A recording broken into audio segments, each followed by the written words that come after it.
Get up in it.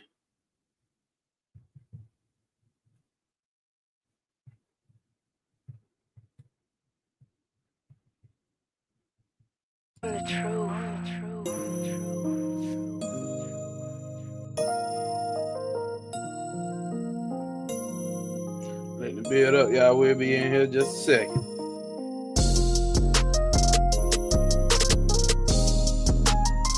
Shout out to the motherfucking cosmic peak pusher standing on principle.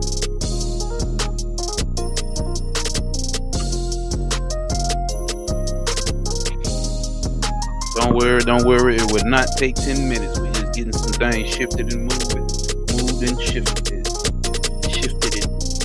Getting it shifted it. Rose of motherfucking flame. I knew it was gonna be either you or Zero pop up first. My dog. What's happening, man? Hope everything is going well. Really ain't even gotta hope. I know everything going well.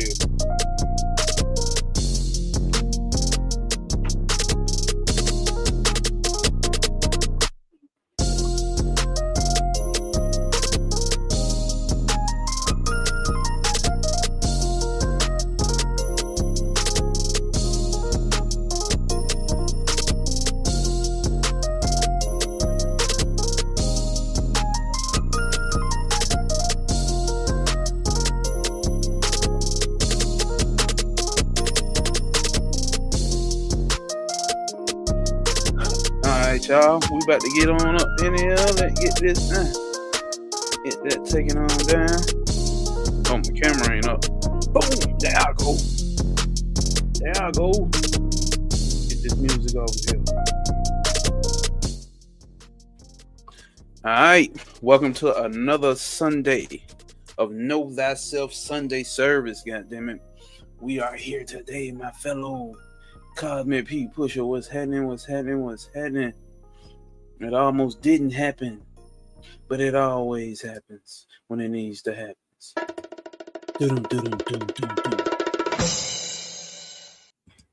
Whatever the fuck that post mean. We in here today. Today we dealing with chapter 15 and 16, I believe, of Sri Ramana Maharshi. Be as you are. Most definitely, brother. Most definitely. So, if you have been watching this series of events unfold here, this has been a profound, wonderful, and overly simple, but utterly not so easy. Very simple, but not so easy as of an understanding coming into, because you got to understand what we've understood through our whole spiritual journey is what? What have we understood? There's a lot of shit for us to do. And granted, as a human being, there's a lot of shit for a human. Well, we broke down the human being thing. That's what a human being is going to do. A lot of shit. But that's the human aspect versus the being. Even the being just wants to do. It just wants to continue to exist. So what we come up with as human beings, good morning, Hasadi, SOP, what's happening? And what human beings have no choice but to want to do is do. Because doing things make us, it gives us the notation of existing, continuing to exist. That's the beingness itself. It has no choice but to do that because that is the nature of its beingness. That's the nature of its being. So we continue to do. But when you just understand that you are being itself, there's nothing for you to do. The human aspect calculates and comes up with this, and I need to do this, and I want to do that, and I have to do this, and I have to get through this, and I have to go through that.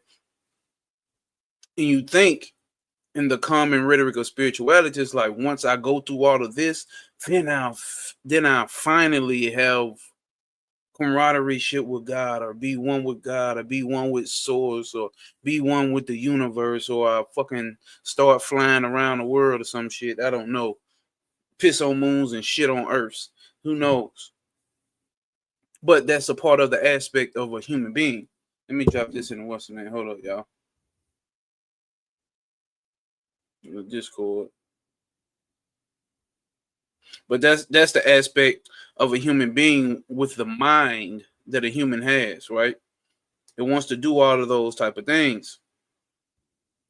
Let's see.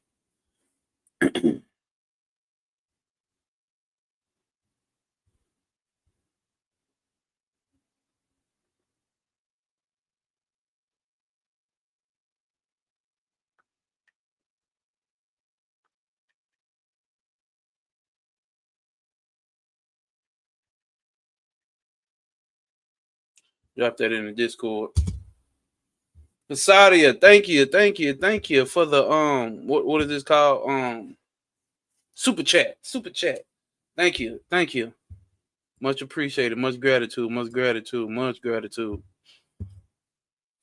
So, oh yeah, I forgot we got super chats over here and shit. We can do super chats. Oh, we got my nigga, the trendy hood nigga. What's happening? What's happening? What's happening? What's happening, Brody? No time, no see on a live stream. I know you be catching the video, but I know time and be doing what it's supposed to be. Yeah, I forgot. Yeah, I forgot about I can accept super chats and now I don't even nigga don't even promote it, but it's here. Like you said, just like it's supposed to be, bro. Facts. Facts. It is here. It's here. It's here. So, just giving a little prelude into what we about to talk to today is because the common rhetoric of spirituality is to always have something to do and something to overcome. But the thing here is ultimately there's nothing to overcome. Ultimately, all you need to be doing is having a fucking realization of who the fuck you are already. That you are already that perfect thing. So we take on penances and practices, and these practices naturally insinuate that we have something to be fixed. The human mind, the human intellect, the human analytical process, all of those things, maybe. But you are not all of those things. You are the observer of all of those things. Ultimately, once you get your ass all the way up here, you are and still, but once you get to this ultimate level, there's still nothing to be fixed down here. It's going exactly as it's supposed to be doing. Does that mean you don't need to fix your attitude? No, that's not what the fuck I'm saying. That's definitely not what the fuck I'm saying. Trav had a great live stream last night, breaking down, because when you get into the spirit sheet, we understand the unconscious mind, right? So if we understand in the unconscious, the subconscious, those hidden deep scathed patterns that's inside of you. You see what I'm saying? That's where that shadow work comes into case, where you get to working on it. But here's the thing about it. You have to be able to know how to recognize, like Trav said last night, like I've been saying here. It's all about pattern recognition. It's all about pattern recognition. Yeah, I know YouTube tripping with that shit. I know it's tripping with that shit. But it's all about pattern recognition. You got to learn how to observe and notice these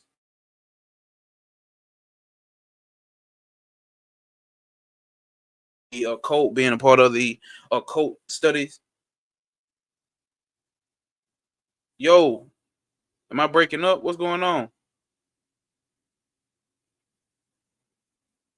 Is this shit even showing?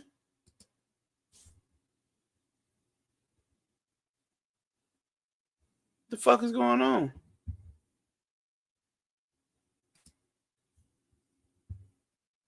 Can y'all hear me? What the fuck?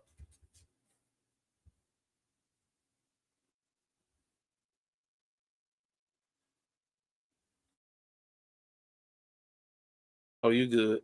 It literally says 0 people on here watching, and I see y'all ass in the chat. I can see and hear you. I got to take grade for screaming, but I need a mic. Which one do you like to use? I give you the exact one I got. A little bit off topic, but I got you. Hold up.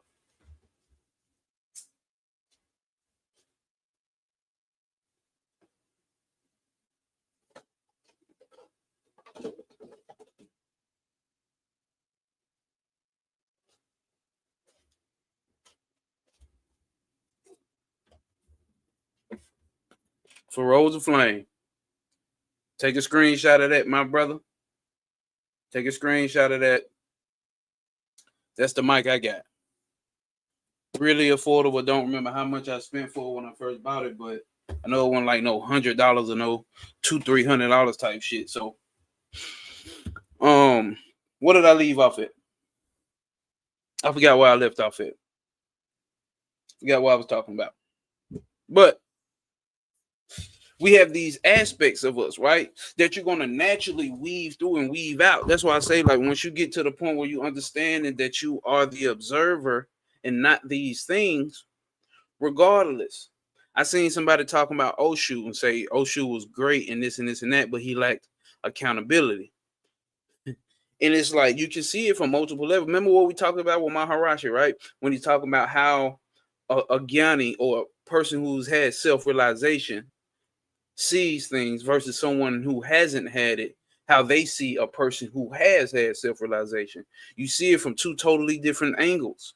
You're looking and you're judging and you're discerning from a body-mind complex. When you looking and judging and discerning from that body-mind complex, you're not going to get out of the concepts that's holding you in that body-mind complex that's ultimately not stopping you, but ultimately it's giving the illusion of these psychological locks that's keeping you from the self-realization.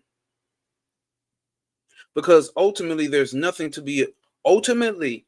This is like some dangerous language to have, but I'm pretty sure people here are mature spiritually enough to understand what I'm saying.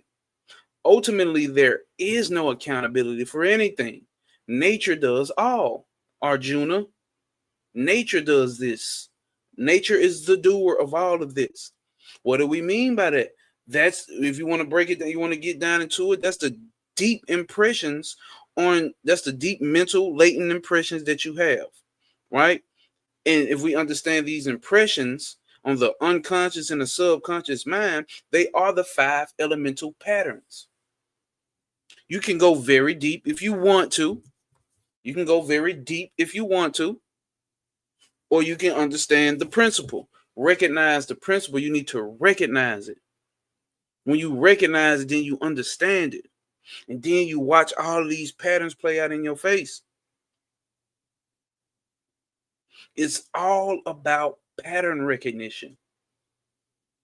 The patterns of your so-called false self, which is this person called Minosis, this person called Rose of Flame, Hasadia, goddamn it, T, the Trinity Hood nigga, Zero, the spiritual hero. These false realities that we use, these false personas that we use to walk through the world walk through the world with, that we choose to have an identity with. Those aspects, damn, what was I saying about it? Those are nothing but patterns. So when you get to the observatory standpoint, what's going on? Give them soul, peace, peace. So when you get to this observatory standpoint, that is the master's abode.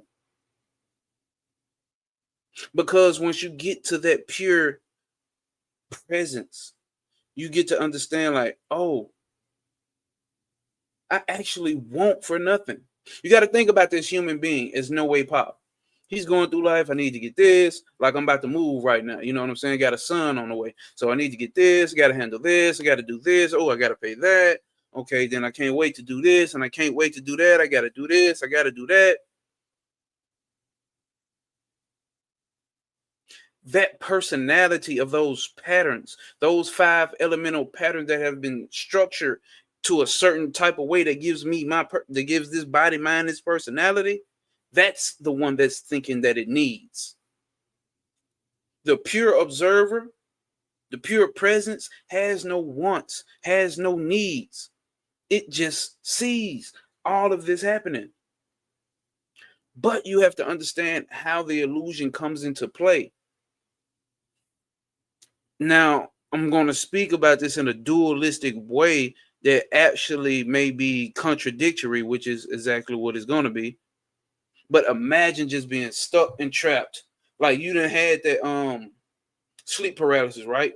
You just sitting there existing, you know what I'm saying? I'm just sitting here, I'm existing, and I want to be. But to continue, since I can't move, I can't do shit, fuck it, let's just play around. This is just a concept. This is just a concept. I want to play around and fuck it. Since I can't move, I'm gonna create some shit. I'm gonna imagine some shit. So I started imagining dimensions and how dimensions come into existence. And then I started imagining gods and gods creating humans and worlds and the worlds creating water, earth, air, fire. You see what I'm saying? So I start coming up with this illusionary shit that's ultimately not me, because I can't do nothing but sit and be nothing and observe everything, but everything comes out of me. This is our whole existence. So we come from that level all the way down to identify with the body mind. And then that's our experience. And so-called over time, we build up a personality. But before we come in, we understand that our 5 elemental patterns, aka our mind, even the body, because we're talking about even on the most subtle level, even on the most subtle level, we understand something here. It's already preconditioned. You have to understand the effect comes prepackaged with the cause. We know this. How do we know this? It's very apparent that if I have a wooden table, the wood is there. But if I have if I have wood, that does not make the table apparent. So out of the wood, I can create a table. But out of the table, I can't create a tree. Can't create a tree, a real live living organism tree out of a fucking table. Or you can't create a fucking glass bottle out of a wooden tree. The effect is already prepackaged. You can't get milk from fucking from a tire, nigga. Shit just obsolete. It don't make sense. So whatever the tree can become is already prepackaged in it. It can become a pencil, a piece of paper, come wooden floors, and come a table. So you got to understand it's already prepackaged with what it can become. We got to understand that. Don Tree, peace, peace, peace. 7 grams. My God, what's happening? What's happening? Isaiah, appreciate you for joining us. Appreciate you joining us. I mean, people know on what's the name? We on YouTube.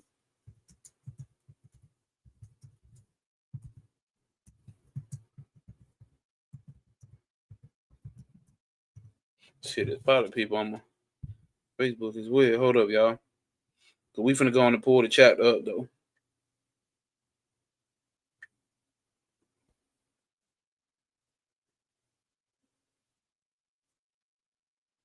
We finna go on and get into these 2 chapters right here. We're gonna get into these 2 chapters right here. So, all right. So now that we got that, understand that the effect comes prepackaged inside of the cause. You know, there's room for a play around up in there, because who would have thought a nigga take wood and make a backwood? You know what I'm saying? Like, who knows? You know, shit, whatever the fuck the case may be. But it's limited to the ramifications of what it can become. You see what I'm saying? But guess what? The observer of that is not limited. The observer of that is not limited by name, form, or function. Everything that you look at everything around you. If you just break it down to its finality, everything has a name, form, and function. All you know is name, form, or function, which is illusionary because it's transitory. It does not last forever. This is why we say all spiritual knowledge, all knowledge that can be read, heard, or felt or whatever the fuck. Even we getting into that experiences, all that we getting into that today. It's all transitory, and it's not ultimate. It's not the truth. It's a truth, but it's not the truth. The truth is going to last forever. It's going to always be pure beingness. It's going to always be. Let me not get ahead of myself because I'm holding back for a reason. All right, let's get into it. Hold up. Share this screen.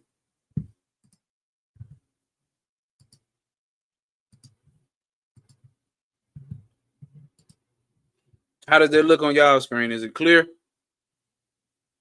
Is it clear? Oh, damn. Is that clear on y'all screen? Let me know. I need everybody to let me know how the audio sound and how the visual look. Is it clear on everybody's screen? Then we will go forth. I need at least 2 people in the chat to let me know if it's clear. Is it clear? Is it clear? Is it clear, nigga?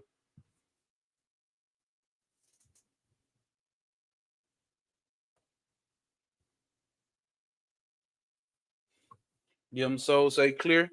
Sadia say clear. All right. Now we're finna get into it. Got my water. Got my water, niggas. Hey, Tom.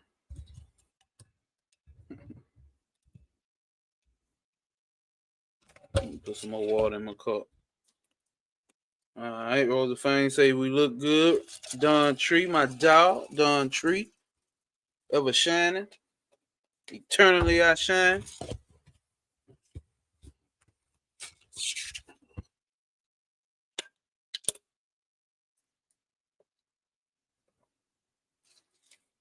All right, family. Cosmic P pushes in the building today. Let's get it. All right. Okay, how am I going to do this? I need to slide this over so I can see y'all chats. And I can see the whole goddamn Cooper Nanda, my dog. Happy to be here. My dog, what's happening? Got to tap in with you, Captain. See how Texas been treating you so far. We got to tap in, bro. We always sending memes and shit. I got to tap in and see how you doing, though, man. How you and the fam doing? I tap in with you this week, bro. Good to see you here. Cooper Nanda, the yogi, the Hatha yogi master. That's my guy. All right, chapter 15. Damn. Chapter 15. Visions and psychic powers. That's you know, yeah. Visions and psychic powers. Meditation sometimes brings about spectacular side effects.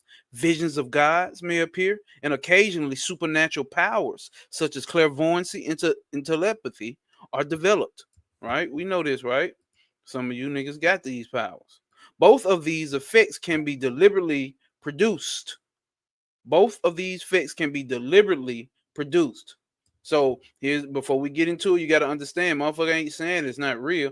I'm definitely not gonna say it ain't real. It ain't a thing. I think that's fucking. Man, I shouldn't have to explain that shit. All right, concentration on a mental image will sometimes result in visions, particularly if the concentration is done with devotion, or if there is a strong sense of desire, or if there is a strong desire for the visions to appear. Psychic powers, aka cities, may also be attained by special yogic experiences.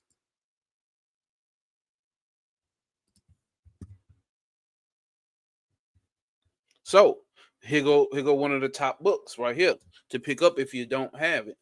Patanjali Yoga Sutras. The classic text on yoga lists several exercises which accelerate development of 8 cities, ranging from invisibility to walking on water.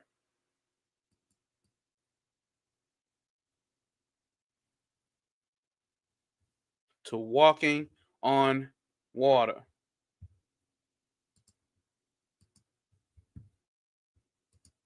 You see Travis in here?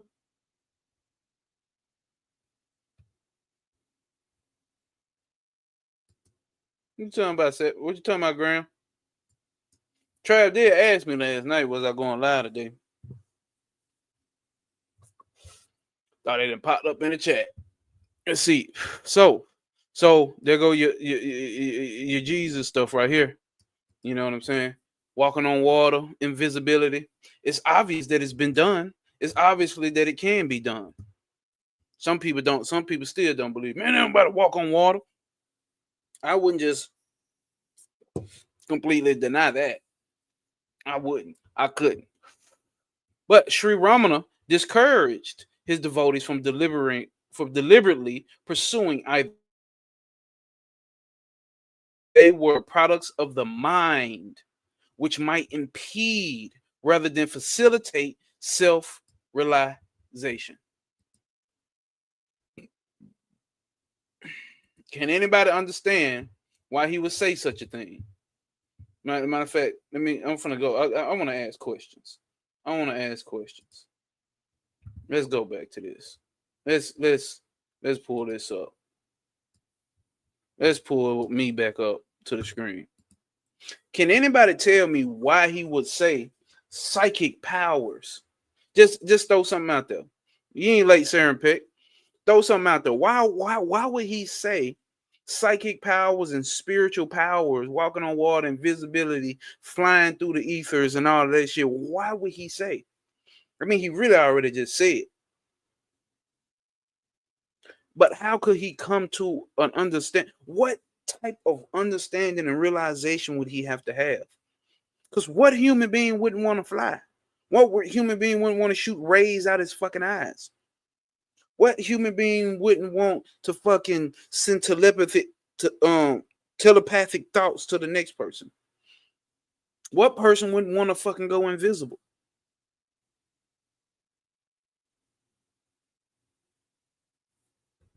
Oh, let's see. Oh, speaking on which, I got your notification just fine. But I've had issues in the past, like they were saying last night. Okay. So I think I may do like this text thing. I may get y'all to start signing up to receive a text to let y'all know when I'm going live. I'll figure that out one day for sure. You ain't like certain pet, yeah, because you get more attached to super. Rose of Flame say, yep, you get more attached to your super special powers. I don't give a fuck how super they are. They gotta be transitory, right? They gotta be. Because they don't last forever. Because you and this human body don't last forever. This human body doesn't last forever. The you does, but that human body does not. It has to deliberately break down. Those only exist because the awareness discovered them, and they are thoughts in themselves. Facts. That's what I'm talking about. Isaiah coming through with the shit. It's still an illusion of the mind. Okay? Non-attachment. All right. Non-attachment. All right. My people, I ain't got to worry about you niggas. You niggas is not need to be worried about. Let's go. Exactly. All right. All right.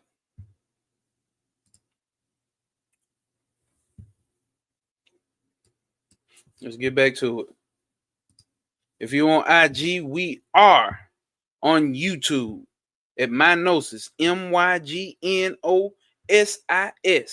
Mynosis on YouTube. This is why all that happening is happening. We do not. So if you're putting shit on chat on Instagram, I cannot see it on Instagram because we are on YouTube. Bring that ass to YouTube, boy. And get some of this know thyself shit. Yeah, go. Now let's see. Okay, hold up. Pull this back to the side. All right. So Ramana discouraged his devotees from deliberately pursuing either visions or cities by pointing out that they were products of the mind, which might impede rather than facilitate self-realizations. If visions came spontaneously, he would sometimes admit that they were a sign of progress, but he would usually add that they were only temporary experiences in the mind and they were below the plane of self-realization. So spontaneous shit happening, Boom, you got you something. Okay, don't sit there. You got you a C minus, but you can get the B plus, my nigga. Don't even trip. Don't sit there with that C minus. Oh, you got the B plus, but guess what, nigga? You can get an A plus, my nigga. Don't trip. Don't sit there. Don't linger on that spiritual vision. See, that's the thing about it. When we have, and I was one of those, right? All these very special dreams I would have, and all these super experiences, a lot of them, I would say more along the way of me doing rituals. There was a strong desire there to see something, to experience something. See what I'm saying? So, but not directly so much as um obviously, because what the fuck else you doing a ritual for? So, but not so much as, oh, I can't wait. Yeah, I was like that. Let me take that back. I was like that with the dreams. I can't wait to the next dreams. Oh, dreams this, and yeah, the dreams this. And I understand the the the profoundness to the mind, how profound the dreams are. Because there's no separation between the dream world and the waking world. They are the same. So whatever spiritual work you putting inside the so-called waking world is no different than a spiritual work you put inside the dream world.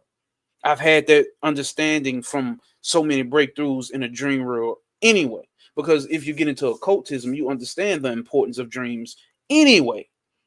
So that was already understood. But here's the thing about it.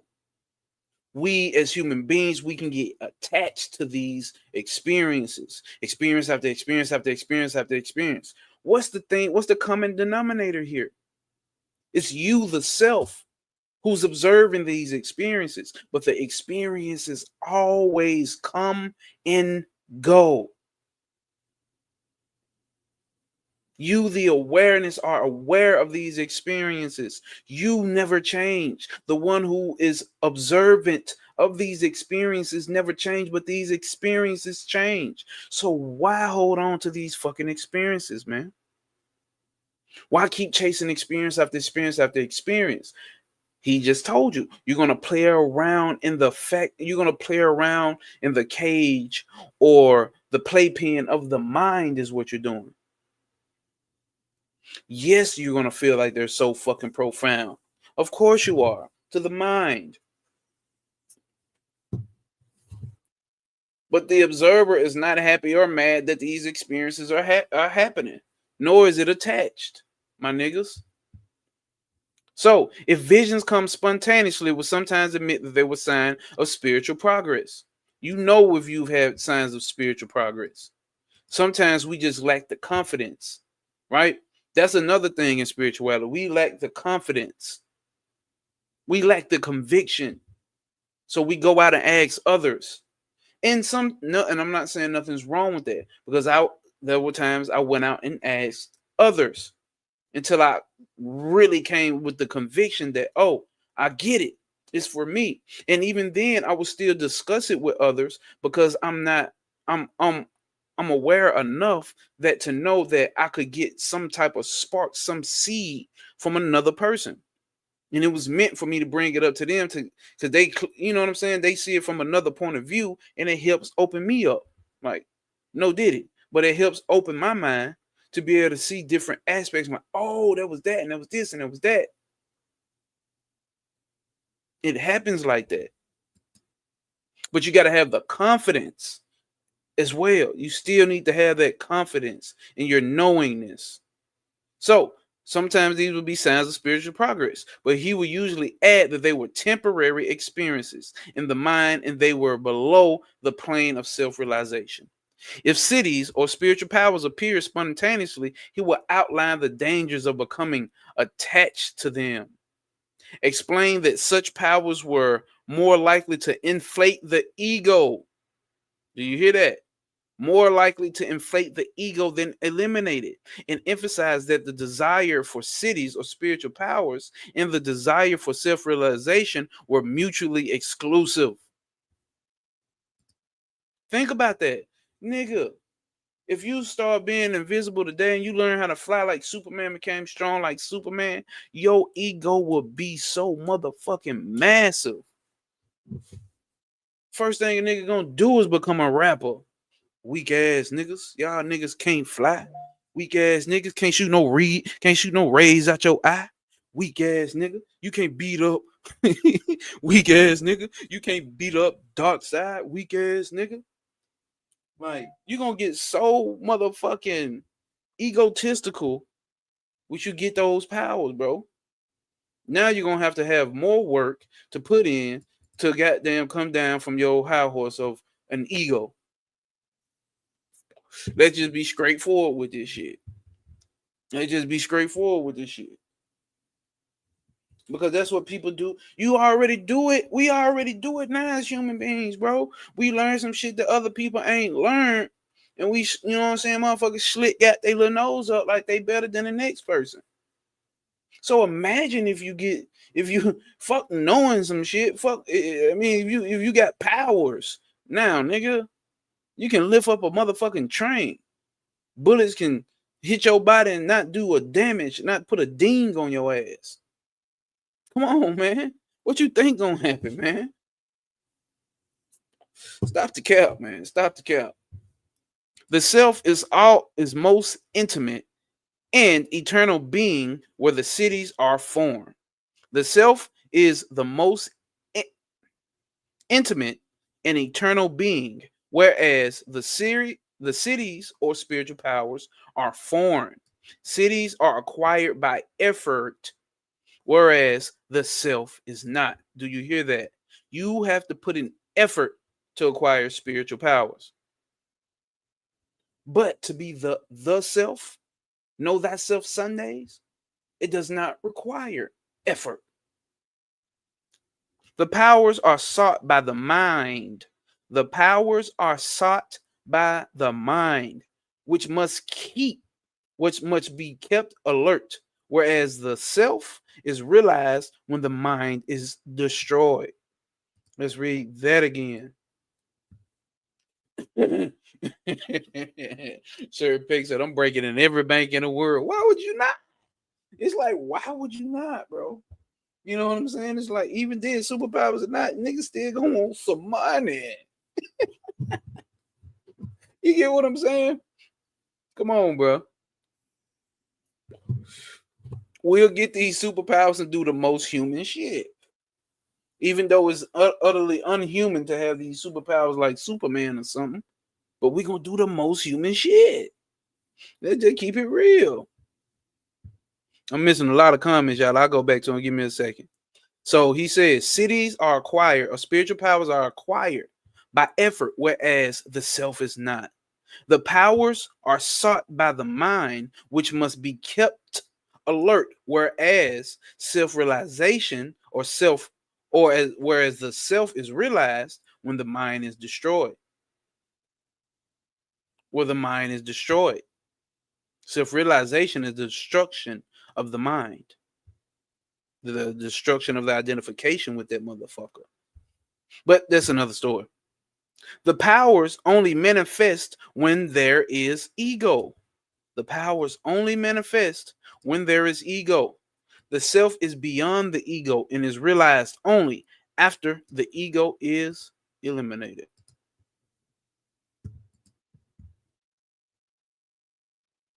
Just like, hold up, let me read some of these comments. It's just like when you take a shroom trip. No, it's not just like it, but just let's use that.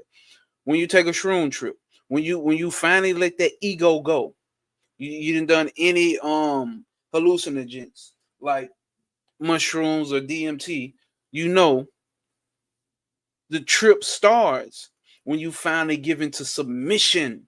You submit. You submit.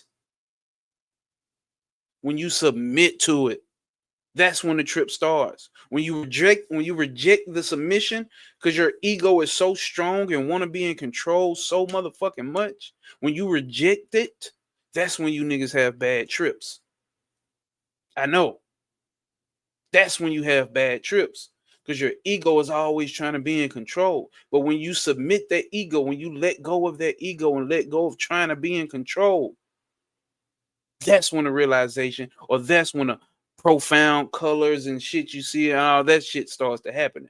Because the ego, logical mind, don't want to process all of that. It's in fear. because it's not going to have control. Niggas. Let's go back.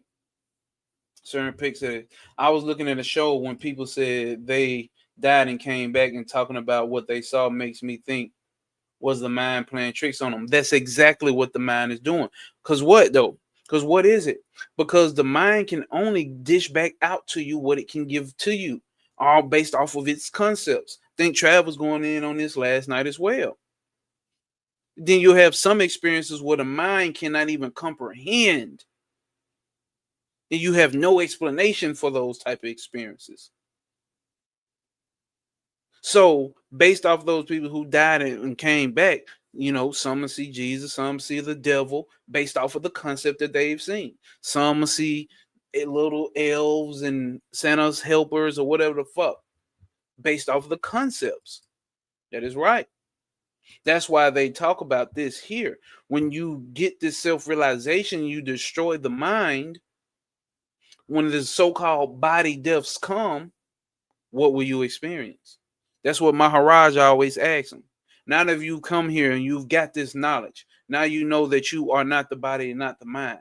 Now that you know you are this pure consciousness, what will your identity be at death? What identity will you take up at death? That's what he asks him. You'll see him say that multiple times. What identity will you take up at death?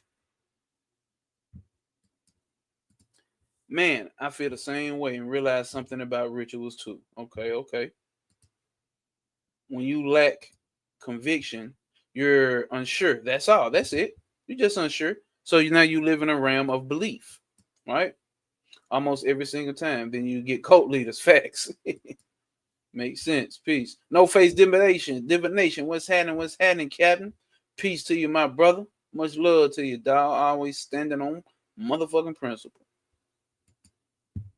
Weak ass niggas can't see it's all an illusion. Yeah, that's what you gonna say. You get them pals. Weak ass nigga can't even tell it's an illusion. Lame man, nigga. Nigga lame hell, man. Nigga lame hell. Oh yeah. Hit that like button, y'all. If you have not yet, please hit that like button. Awareness breaks all spells. Yep. Certain Pick said I'm hit every bank.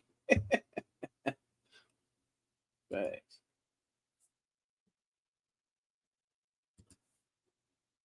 You have already realized it. I'll tell you that now.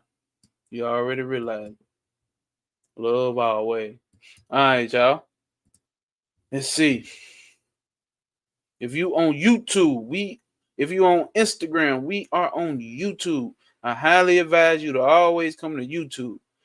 Instagram is just to get you to let you know that we are live on YouTube. But come to YouTube. Let's get to it. Let's break this shit down. Question. I once before told Sri Bhagavan I had a vision of Shiva about the time of my conversation to conversion to Hinduism. A similar experience reoccurred to me at Kortalam. These visions are momentary, but they are blissful. I want to know, hold up. I want to know how they might be made permanent and continuous. See, this is what we want to do. We get into those blissful states of experiences, of spiritual experiences, of what we think is blissful, and we want to continue it, right? Same thing if anybody's watching Stranger Things. Same thing is going on now. They have number 8, which is L is number 1, right? I mean, L is 11, my bad. And then you have Vecna Henry as number 1, right? So I'm gonna give a breakdown of this real quick. The same shit that they're talking about here.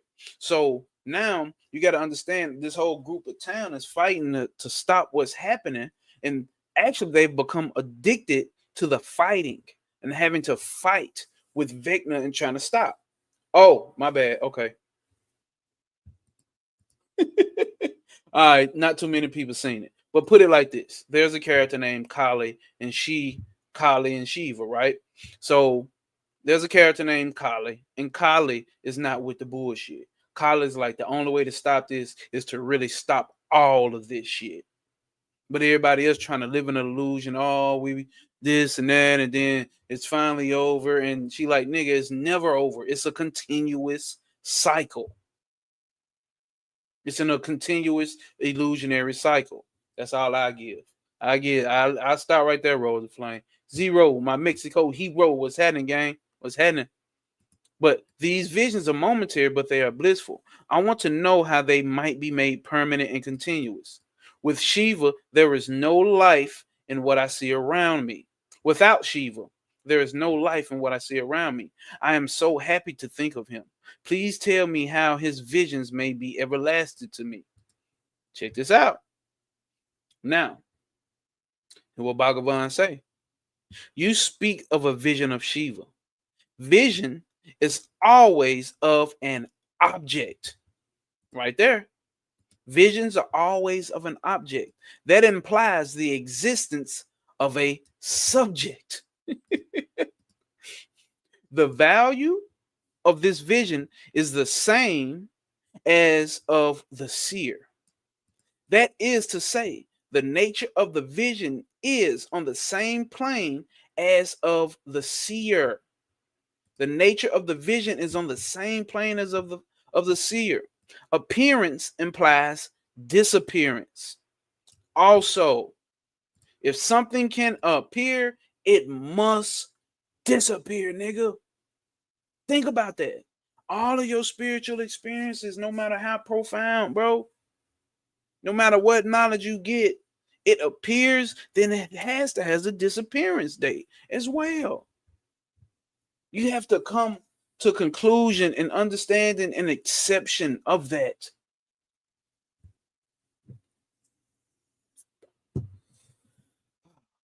Whatever appears must disappear.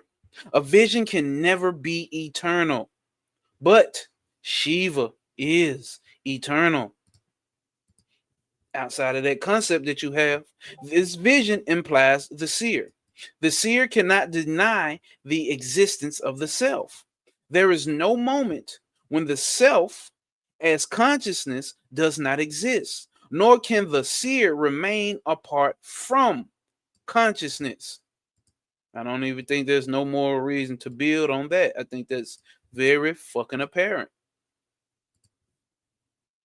This consciousness is the eternal being and the only being, human being, as we talked about before.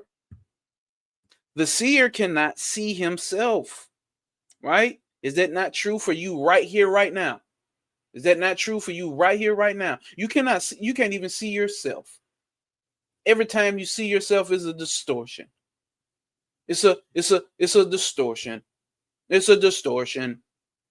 It's a reflection. It's not direct experience. You can never see your face. You can never see your eyeballs. Think about that, nigga. Every time you've ever seen it, anytime you ever can see it, is a distorted view of it. It's through third person, through something else. And if we know how the mind works, the mind takes bits and pieces of information. I mean, the five senses take bits and pieces of information, shoot it up through the brain, shoot it up to the mind. The mind creates the image, it processes and breaks it down and gives you what it wants to give you.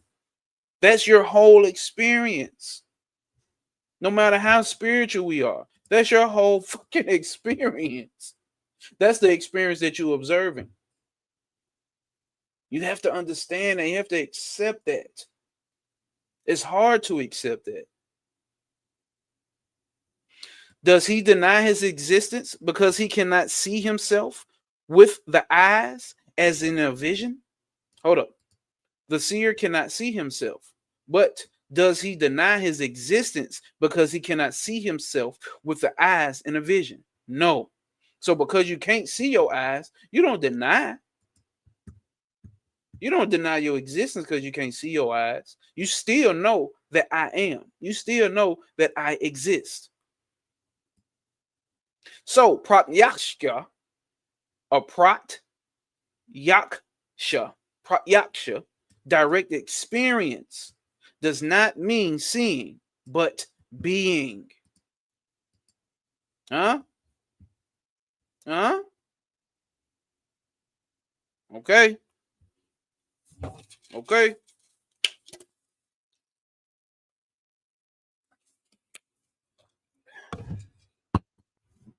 No, facts. Well, I'm gonna break you. You can have bliss, but you can't stay there. I'm gonna break your facts. Imagine a crowd asking him these questions: Is witch talk and star seeders, witch talk and star seeders, boy, they gonna get their feelings hurt. I love Ramana, bro. I love that nigga. Fact. All right. To be is to realize. Do you hear that? So my brother Isaiah, who said that earlier, to be is to realize. Hence, I am that I am. I am is Shiva. Nothing else can be.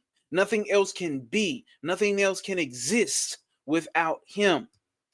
Everything has its being in Shiva and because of Shiva. Now there's some blue man meditating with a snake around his neck. Therefore, inquire, who am I? Sink deep within and abide as the self. That is Shiva as being. That is Shiva as being. Do not expect to have visions of him repeated. What is the difference between the objects you see and Shiva? He is both the subject and he is the object. Do you hear that? So if Shiva's the subject and the object, what the fuck you think you are?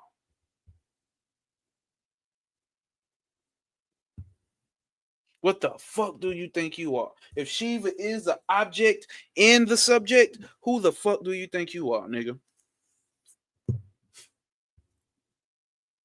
Let's highlight that because that's an understanding. That's the ultimate understanding. Although we keep saying you are not the body and the mind, the ultimate understanding is you are all of it. But you first have to take this shit apart to know how it works. You have to take the car apart to put the car back together and understand how the car fully functions and works. You cannot be without Shiva because Shiva is always realized here and now. If you think you have not realized him, it is wrong. There go my boy Isaiah. There you go. There you go, Isaiah. And you just popped up. You cannot be without Shiva because Shiva is always realized here and now. If you think you have not realized him, it is wrong. This is the obstacle for realizing Shiva. Give up the thought also, and realization is here. So give up the thought of that you cannot realize Shiva.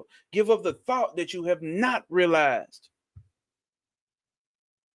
And the realization lies right there. Question: yes, but how shall I effect it? How shall I effect it as quickly as possible? This is the obstacle for realization. Can there be the individual without Shiva? Even now, he is you. There is no question of time.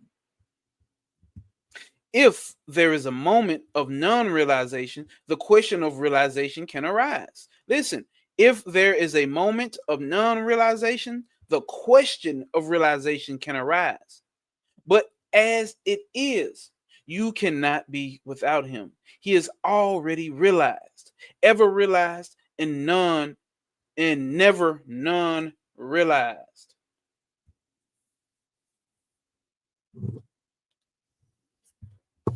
Let's see here. I'm missing a lot of comments. We got to keep going though, y'all. Let's see. I see the awareness just goes back into time space. I think the seamlessness gets me. Yeah, that's what it gets you. Because it's seamless. It's like it's no separation. You know what I'm saying? There's no separation. But we've been made to think that. And that comes from the heavy identification with the body and the mind. Isaiah, I'm not sure if you are brand new to the channel, unless you've been here before and you just changed your name or whatnot. We have a book read on the Be As You Are. I will definitely go back and watch that. I mean, no, this is Be As You Are. Who Am I? The book called Who Am I? I mean, really, all these videos is gonna be talked about thoroughly through here, but nonetheless, I would definitely go watch that one. Question: I wish to have direct realization of Sri Krishna. What should I do to get it?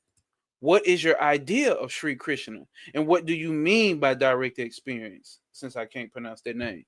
What do you mean by direct experience? And what is your idea? It's a reason he asked him that. What's your concept of Sri Krishna? Or what's your concept of Shiva? That's how it's going to appear. Everybody knows that who's in the occult, who's worked with spirits. What's your concept of this entity? That's how that entity is going to appear to you, which is why it appears different to other people.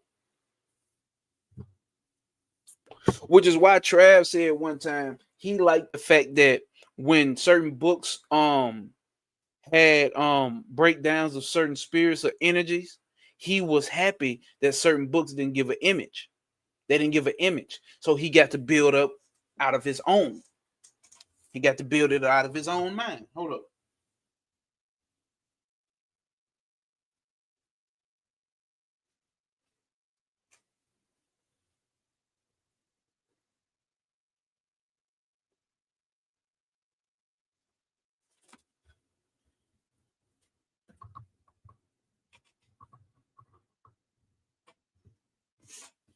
Facts what Rosa Fame said.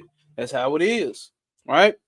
So, I mean, Sri Krishna, the questioner says, Sri Krishna, who lived in Brindavan, Sri Krishna, who lived in Brindavan, I want to see him as the gopis, the female devotees saw him. You see? You think he is a human being. Here's the answer. You think he is a human being or one with a human form. This is the problem that people have with understanding these self-realized gurus or teachers or masters, whatever the fuck you want to say, right? You see, you think he is a human being or one with a human form. So he's talking about Sri Ramana Krishna, right? Who was like one of the founder gurus of this non-duality, Swami Vivekananda's teacher, mid to late 1800s. See, you think he's a human being or one with a human form, the son of so and so. Whereas he himself has said, I am in the heart of all beings. I am the beginning, the middle, and the end of all forms of life. He must be within you as he is within all. He is yourself or the self or yourself. No, he is yourself or the self of yourself. God damn. So if you see this entity, the self, or have direct experience of it, you will have direct experience of Krishna. Direct realization of the self and direct realization of Krishna cannot be different. However, go your own way, surrender completely to Krishna and leave it to him to grant the direct experience that you want. Now, facts, Isaiah, that the lack of conviction is very real. And the listen, the lack of conviction is typically just because of the ego. And you get through that by deciphering through what the ego is. What does the ego do? The ego wants to build up an identification with something. The ego wants to build up an identification with something. It wants to see something and say, hey, oh, yeah, that's me. Oh, I'm that. Oh, I'm this. Oh, I'm that. And it wants to hold on to that. So it wants to hold on to the fact that, oh, I can't wait till I get to this high level of spirituality. So it wants to hold on to the identity of that it has to work. The ego knows that if I hold on to the identity of having to do something, I'll always be doing something. But the ego also slaughters itself in the mind. It's going to wear it the fuck out because it's always wanting to do something. It never wants to stop and be pointed out. It has to take identification with something. That's the ego's primary objective. I have to identify. The I is tricky because the I can be the ego and the I can be the self or consciousness. It's up to you to be able to discern between the two. If you know that the ego is heavy with identification, it's going to identify with me. My name is Isaiah. It's going to identify with me. I am a male. It's going to identify with me. I have to go to the store. It's going to identify with I have to do this and I need to do that and I need to do this and I need to do that. The ultimate I has nothing to identify with. It has no needs. So once we start deciphering through this reality, that's why I say understand the mind, you understand the illusion. Top Will Shoot is a great book to understand that. Me personally, I go in to get the principal understanding of it because what I understand is you'll go deep into this shit and you'll feel like you need to know every fucking detail, and then there's your ego. The ego is latched on to these concepts. Got your ass again. That's how the ego even works in spirituality. It's a tricky bitch because it doesn't want to end.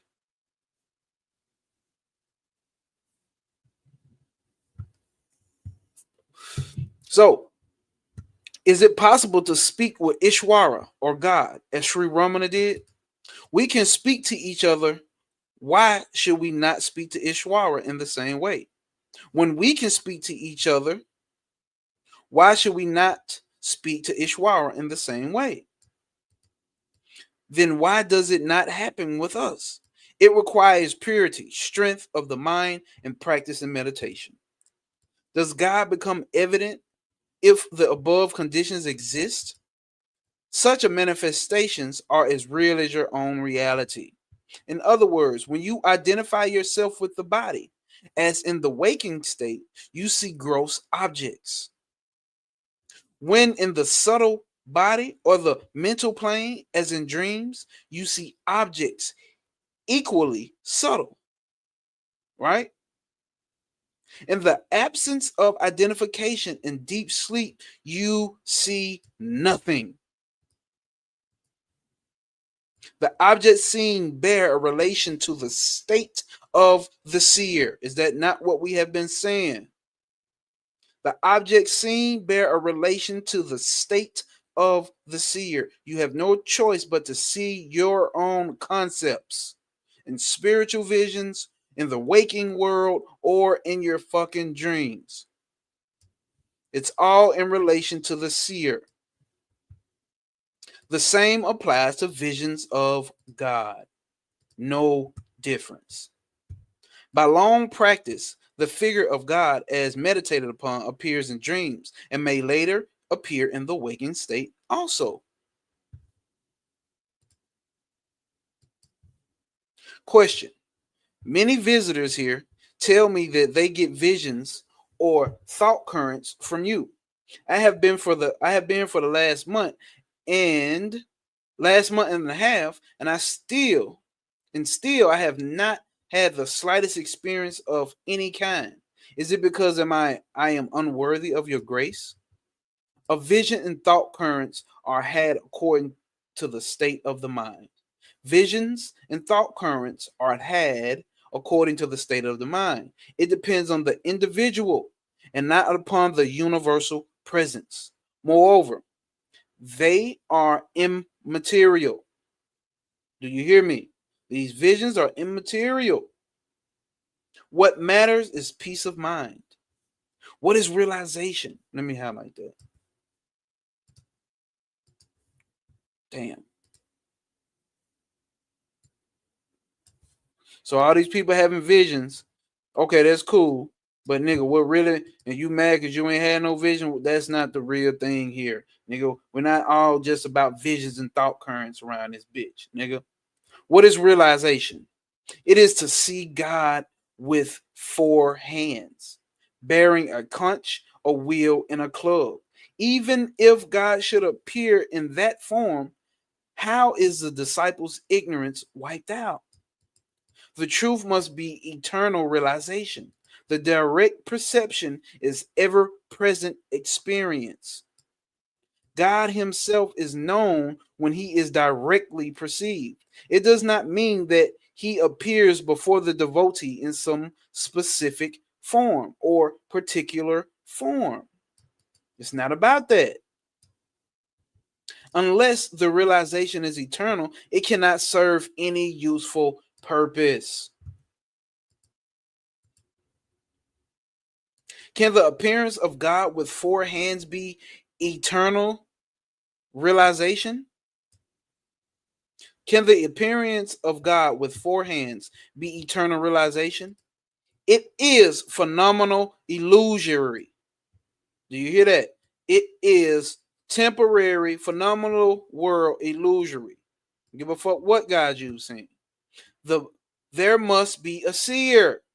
You have to understand that. Who is that who's observing this? We have all these high-end experiences, but we forget about who is the motherfucker who's observing the fucking experience. Who is that? There cannot be no vision of a God. There cannot be no vision of a demon. There cannot be no fear, something to be fearful of.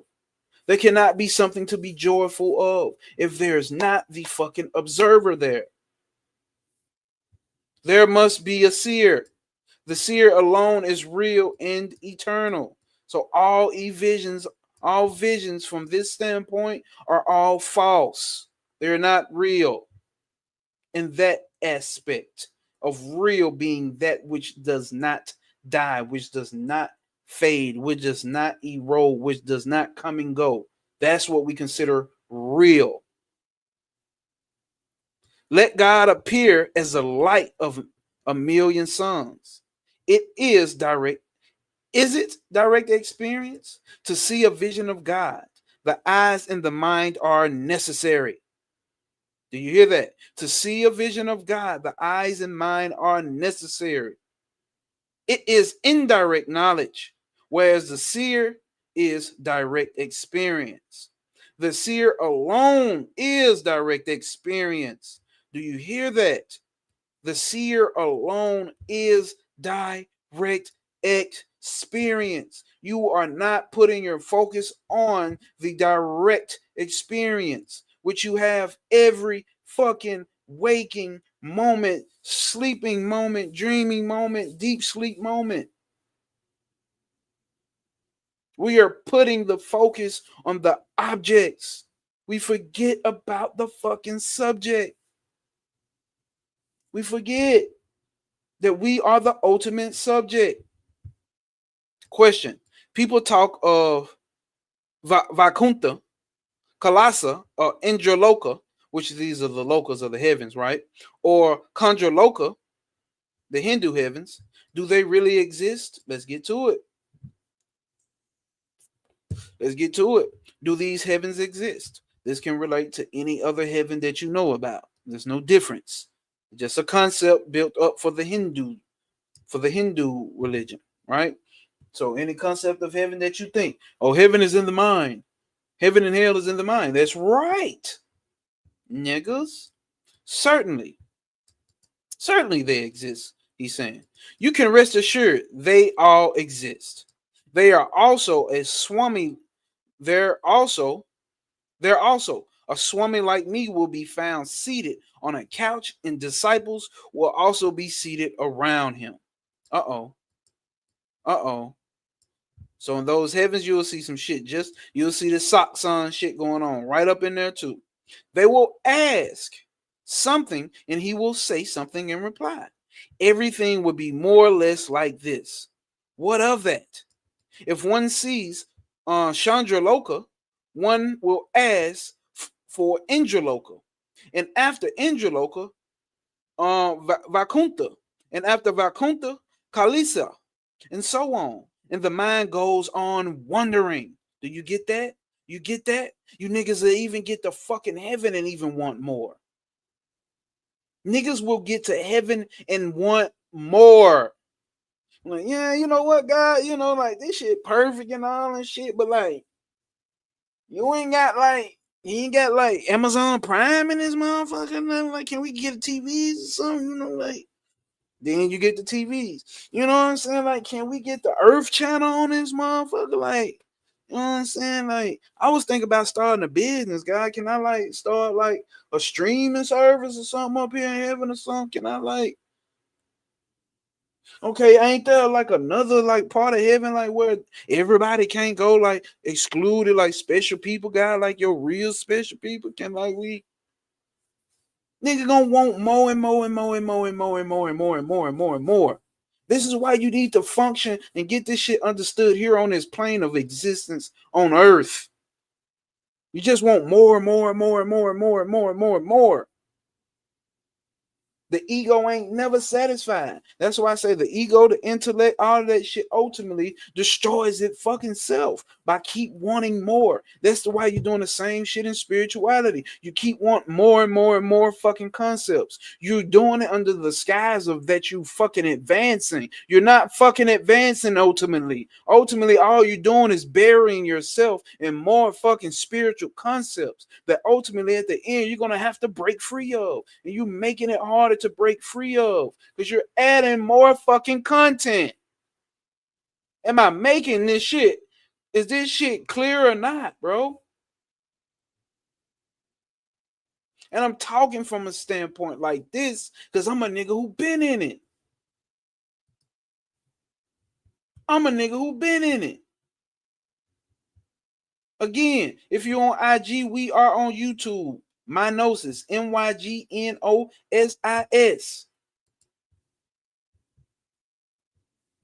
Y'all got some Evan Reefer. Niggas can't help it. You want more concepts. More concepts. This is the tricky way of the ego. It wants more shit to know and understand. When you don't need more shit to know and understand, all you need to know is who the fuck is the observer of all of these fucking experiences that we call life, that we call the heavens, that we call God's demons. Who is the knower of all of this shit? Do that. Figure that out. But that's boring though. It's not, but what I'm saying, niggas think that's boring. I need to learn more shit. I need to do more shit. The doing is going to keep happening. I'm going to just let you know that now. As long as this body is here, doing is going to keep going. It's going to be doing. Don't worry about that. Especially for you motherfuckers live in the Western Hemisphere. There's enough to do. I don't give a fuck Western Hemisphere or not. This planet of existence in general. There's shit to do. There's always going to be shit to do. You need to know who the fuck that is who's observing all the doing. Hope that shit was clear. So, where is Shanti or peace? If Shanti is required, the only correct method of securing it is by self-enquiry. Through self-enquiry, self-realization is possible.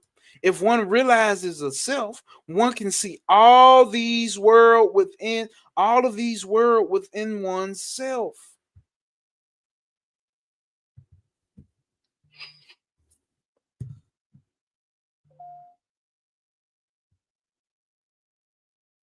How does one, if one realizes the self, one can see all these worlds within oneself.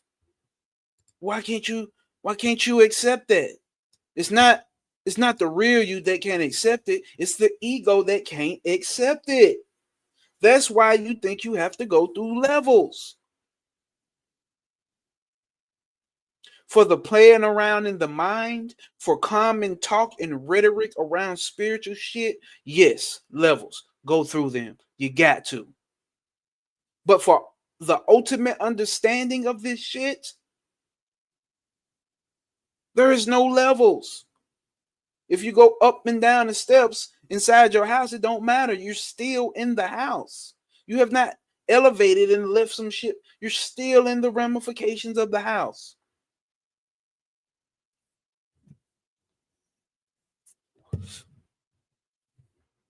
Facts, Rosa Flame. Isaiah says, how does Schrodinger's cat expose quantum mechanics?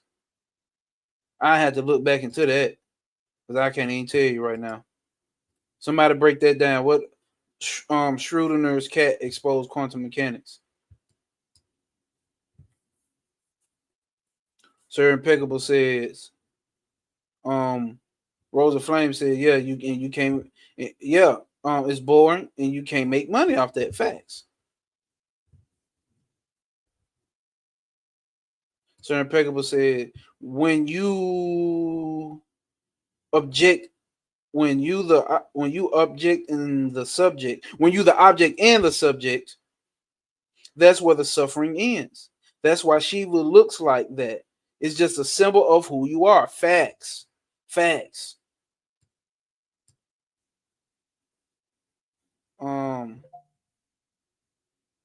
Kayvon, peace. Appreciate you for joining us. Kayvon says the deepest depth in the shallow beach shore is still a part of the ocean. When you realize that, y'all, when that becomes a realization here, when that shit becomes a realization, it's like, what game to be played here, fellas, ladies, gentlemen? The game is done. What journey? It's the same contents. There's nothing different.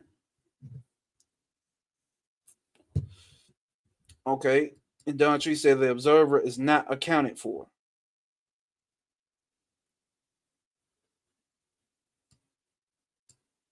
I got to look into that. I feel like I do know that shit. I feel like I've heard of it, that concept. So let's get back to it. If one realizes the self, one can see all worlds within oneself.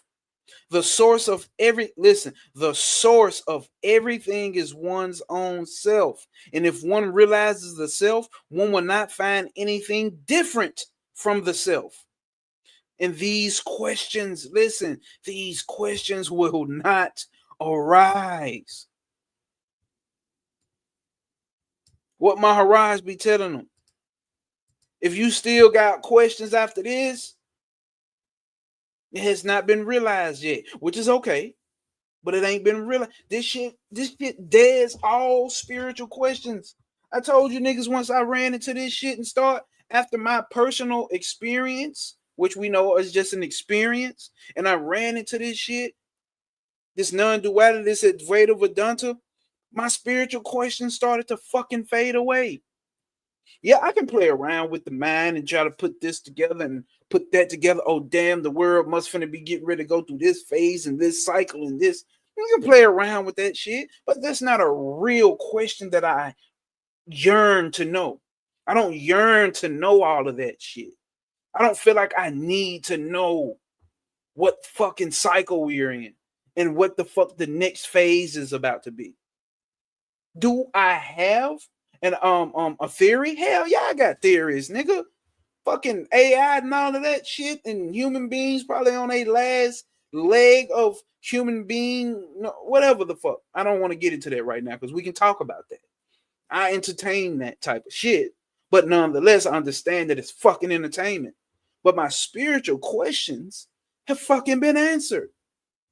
And it was the same question that I had at the very beginning of my journey in 2012, 2013. It was the very same question. And I come around back now to fucking 2025. And that question has been answered. All the other shit, like me and Rosa Flame was saying, all of that other shit is bullshit. But you need that bullshit, though, to grow something. You need that bullshit to give the illusion of something has to grow here. That seed has to germinate. But everything that seed could ever be is already compacted within that fucking seed. It's already in the fucking seed. That's why I say the beginning of the journey is the same as the end of the motherfucking journey. Who the fuck am I? Know thyself. All right. So the source of everything is one's own self. And if one realizes the self, one will not find anything different from the self. Then these questions will not arise. They may or may not be of Vakunta or Kalisi, different versions of heaven, right? There may or may not be different levels of heaven. But it is a fact. But it is a fact that you are here, isn't it? How are you here? Where are you? After you know about these things, you can think of all of those worlds. After you know about these things, after you know these things, then you can start talking about worlds and dimensions. Y'all see that? What's the name I put up for Muji? I just found Muji. He a black guy, Jamaican. He ran over there to India and got, you know what I'm saying, ran into Papa G. I just put up a clip of him and what he say. All of this shit that you're learning, eventually you're gonna have to drop it so you can figure out who the fuck I am. You can run around and be, I'm the God of the universe. I'm the God. I'm the God. I'm the demon. I'm the demon. I'm really 666. You can go, yeah. Sir Peck tapping to him. Yo, yo, yo, my guy, Ghetto Physics 777. What's happening, my guy? My fellow 17 member, number 17, gang. What's happening?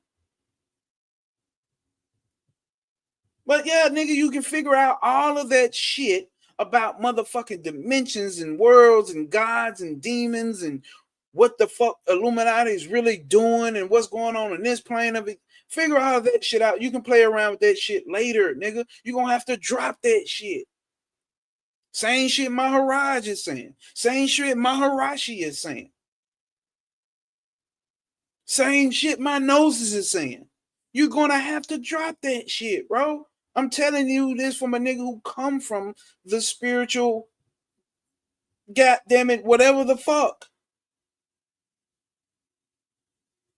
You're eventually gonna have to drop it, my nigga. It's eventually gonna get in the motherfucking way. It's eventually gonna get it. Matter of fact, it's not eventually, it's already in the fucking way. All you gotta do is turn around and look at your goddamn self. Shit done.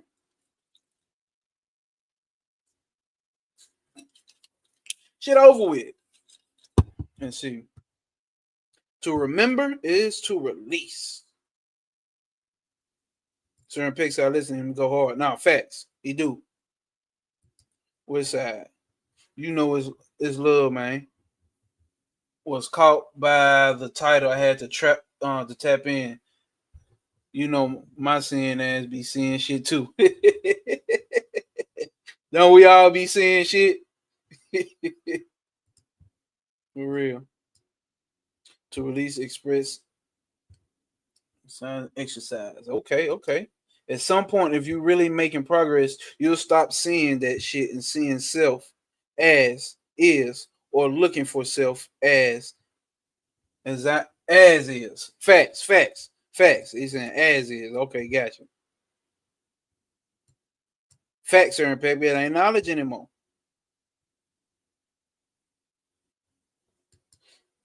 Don Tree says eternal self was once a concept. Now I am. Now you just is, bro.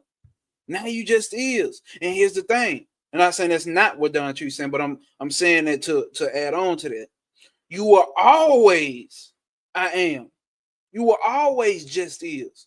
The only thing about it, you had so many concepts of who you thought you were. You just had too many concepts on it. It's just like the cover sitting on top of me. I still am me, but now I think I'm this fucking color sheet. And I can add another color sheet, another color sheet, another color sheet on. Like, ooh, this color sheet is this and this and that, this material. Then I get this one, then put that on top, and then put that on top. Now you just got so many cover sheets to come off of you just so you can realize who the fuck you are, who you have been the whole time. You have been the observer of the sheets, of the blankets, of the moist towelettes for the freaking niggas. Question: are cities mentioned in Patanjali Sutra true or only his dream? So our spiritual power is true is what he's asking. He who is Brahman or the self will not value those cities. So he who understands that he is the self, he's not going to value the spiritual powers. Patanjali himself said that they are all exercised with the mind and that they impede self-realization. And I got that book over here. I don't remember him saying that because I have not read the whole book. That was a book that I got because my nigga Travis Major said you need to get it. Do I not? Well, I'm about to move, y'all, so I'm packing. A lot of my books are already packed, so I don't have it over here. But yeah, Yoga Sutras of Patanjali. So, what about the powers of so-called Superman? There you go. There you go. There you go. What about the powers of the so-called Superman? God body, Tay, what's happening, gang? I'm glad to see you over here on the live stream. Glad you caught your live stream. What's happening? Let's see what God body Tay said. Gotta embody the mindset of sun god Nika and make joy and entertainment of all the bullshit around you, LOL. Self-awareness, lack of identification is the real freedom. Come on now, talk that shit, gang. What's happening, God body Tay? My God is showed up. What's happening? What's happening? Get your wet wipes, baby. Get your wet wipes, baby. So, what about the powers of the so-called Superman? Well, the powers are high or low, whether of the mind or of supermind. They exist only with reference to the one who has the power. Find out who that is. You see where you're going to keep turning you back to yourself. You're going to keep turning your back to yourself. Because that's the only thing that there really is. Whether you have whatever superpowers, find out who that is who knows these powers. Find out who that is. They only exist with reference to the one who has the power. You need to figure out who the fuck that is. Because they cannot exist without that one. Question: after spiritual powers or cities to be achieved on a spiritual path, are spiritual powers to be achieved on a spiritual path? Or are they opposed to mukti or liberation? The highest spiritual power is realization of the self. For once you realize the truth, you cease to be drawn to the path of ignorance. You cease, my nigga. Then, what use are the spiritual powers? Here goes the answer. There are two kinds of spiritual powers, and one kind may well be a stumbling block to realization. It is said that by mantra, by some drug possession, occult virtues, by severe austerities, or by samadhi of a certain kind, powers can be acquired. But these powers are not a means to self-knowledge, for even when you acquire them, you might quite well be in ignorance. So don't think, because niggas run around here walking on water, niggas around here shooting beams out their eye, niggas can disappear. And what's that shit where everybody is pushing the telekinesis with they pushing shit and doing shit? Don't think. You know very well them motherfuckers may be ignorant of who the fuck they really are. You don't get wrong. It's okay. Ignorance can be cleared with knowledge, and anybody can get it. But nonetheless, you might quite well be in ignorance. Facts. The path of ignorance is deep on multiple levels. Not saying anything is wrong with if a motherfucker have those things. Because I know they can be twist-tied in human minds. Oh, he's saying this, and I ain't saying shit, but you need to know who is the one who is the source of those powers. That's what I'm saying. That realization is the ultimate power. That's the ultimate miracle. That's the ultimate magic, nigga. Questioner says, what is the other kind? There are manifestations of power and knowledge, which are quite natural to you when you realize the self. They are spiritual powers, which are the products of the normal and natural tapas, or the normal and natural spiritual practice of the man who has reached the self. They come of their own accord. They are God given. They come according to one's destiny. But whether they come or not, the Jnani, the self-realized person who is settled in the supreme peace, is not disturbed by them, for he knows the self, and that is the unshakable city, or the unshakable power, the most unshakable power. Whether you get spiritual powers or not, it makes no difference to you. Because the ultimate power, the ultimate spiritual power, the ultimate spiritual power is knowing the source, the self, the I am, the real you, the unchanging, the most consistent motherfucker ever. But these cities or spiritual powers do not come by trying for them. When you are in the state of realization, you will know that these powers are. When you are in the state, when you are in the state, when you are in the state of realization, you will know that these powers are. Questioner says, does the sage use occult powers for making others realize the self, or is the mere fact of his self-realization enough for it? The answer here is this. So he's asking, does the sage use his power to give people self-realization, or just him having self-realization itself emit that off enough for a person to have self-realization? Let's see what he says. The force of self-realization is far more powerful than the use of all other powers. Though cities or spiritual powers are said to be many and different, a Jnani alone is the, or no, not a Jnani, but Jnani, which means knowledge, right? Alone is the highest of the most, is the highest of those many different cities. So let's get this understanding. When we're saying knowledge, when we say Jnana or knowledge, we're not just talking about knowledge of having all words memorized and knowing what all symbols mean. We mean knowledge itself, pure knowledge itself, the knowing aspect itself, not even an aspect, just the knower itself, the knower of all things that could ever exist, not anything in particular, just everything that could ever be fathomed, nigga. That's what we mean when we talk about knowledge, not just knowing a lot of shit.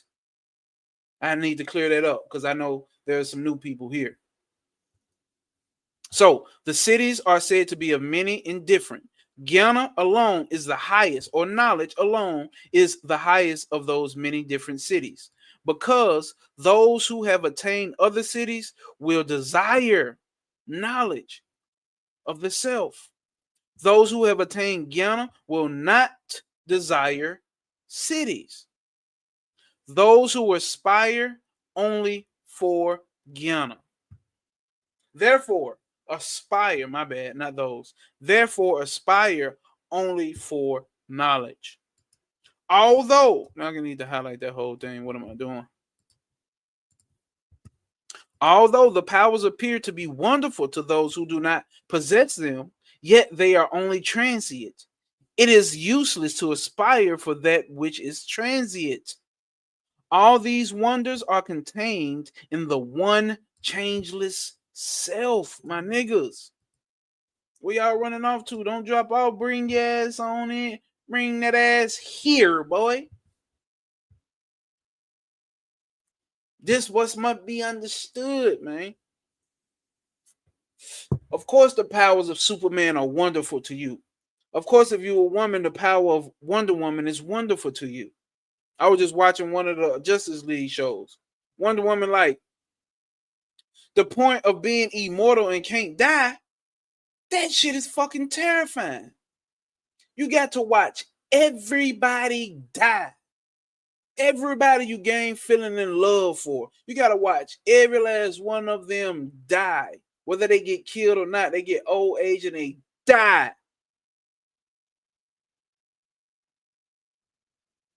Being fucking Superman, being fucking Wonder Woman, being fucking Green Lantern, being a fucking Flash. All that shit seems like the coolest shit to you because you don't have it. But that's a totally different reality, my nigga. You got to bear all that comes with it. Remember, the effect comes pre-packaged in the cause. Let's continue. Greedily begging for worthless occult powers or cities from God, who will readily give himself, who is everything, is like begging for worthless state gruel or worthless stale gruel, whatever the fuck gruel is, from a generous natured philanthropist who will readily give everything. Do you get that? You begging for something.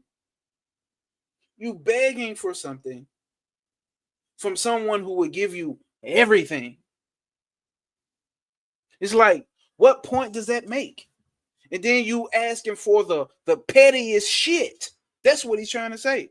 You begging from something from someone or from something that will give you everything.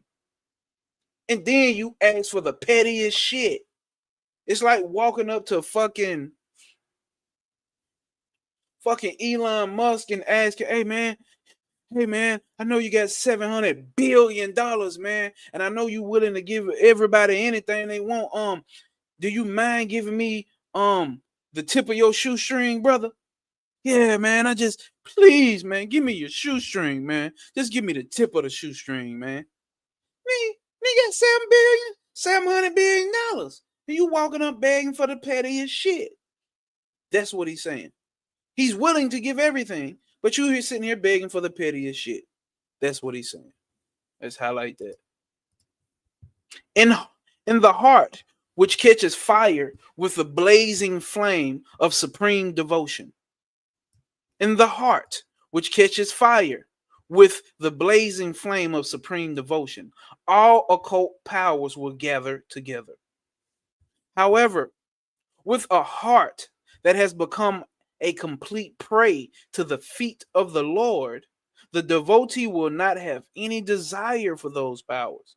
Know that if aspirants who are making efforts on the path to liberation set their heart upon occult powers, their dense bondage will be strengthened more and more, and hence the luster of the ego will wax more and more.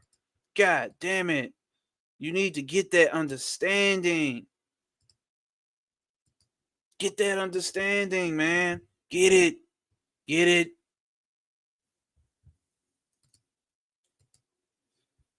Isaiah says, sounds like the self preserves itself. And that sounds like Vishnu. Facts.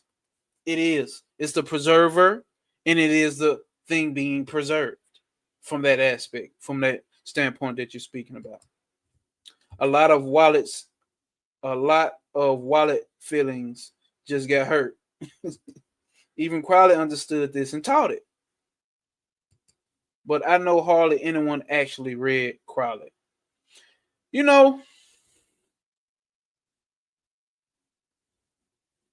even though I haven't read bits and pieces, I have read bits and pieces of Crowley and got a general understanding of what Crowley done.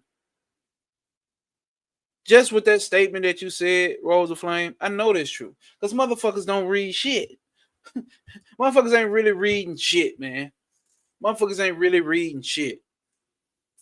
This is why I picked up I bit Travis Majors with the having a live book readings. Because it's needed, bro. It's needed, bro. It's fucking needed. It's needed to point you in the right direction. You know what I'm saying? Yeah, I'm like, well, certain pick. I read a bit. And then when people read, they don't read to understand. People don't read to understand, bro. We're not a lot of people is not reading to get an understanding. They're reading to boost up their knowledge. Do you hear what I'm saying? People are not reading to understand. People are reading to have more shit to know. Listen to what I'm saying. People are not reading to understand. They're reading to have more shit to know. I always tell y'all this. When my OGs, Bobby Hemming and Brother Panic, I listen to them talk. I did not just eat their words up. So that way, if I hear somebody say something against what Bobby Hemming said, I'm like, no, Bobby Hemming didn't say that. And I caught myself doing that. And I've given that experience and understanding and realization that I did that when I ran into Travis Major's YouTube channel.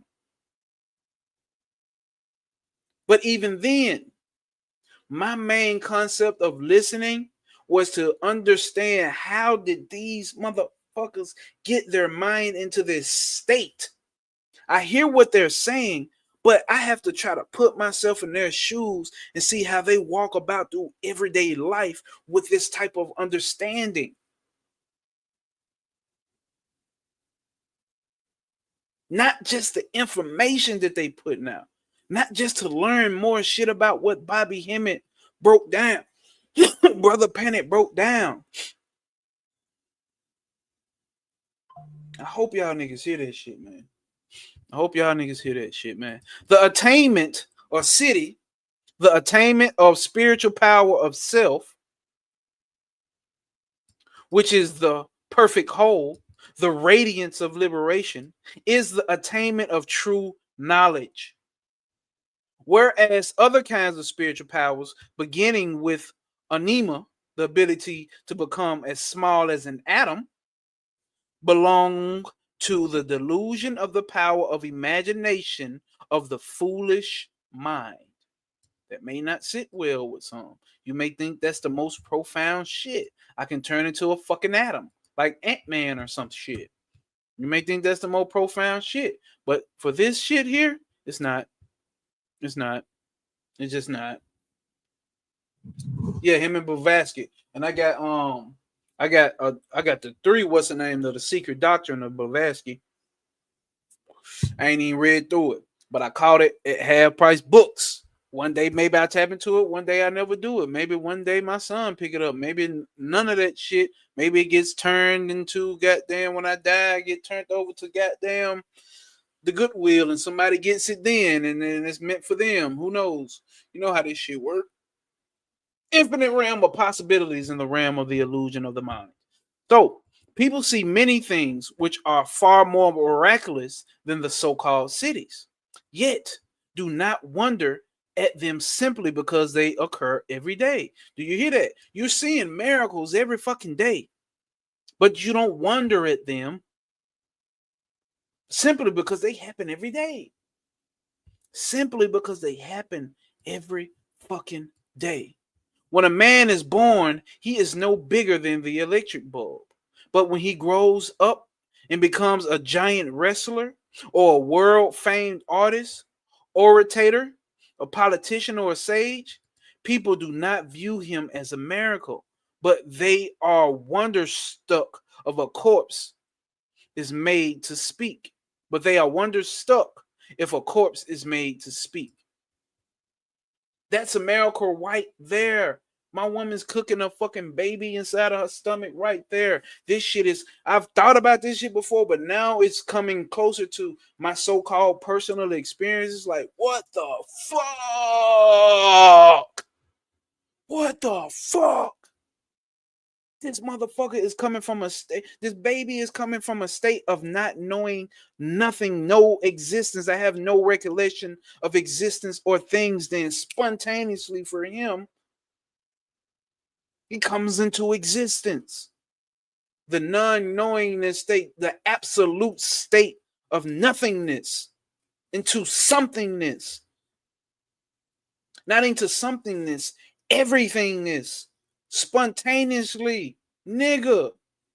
What the fuck? He's telling you here, you're ignoring the miracles that happen daily. Trying to focus on some goddamn Speedy Gonzalez powers and shit. Superman powers and shit. And I agree, Sharon Peck. I agree.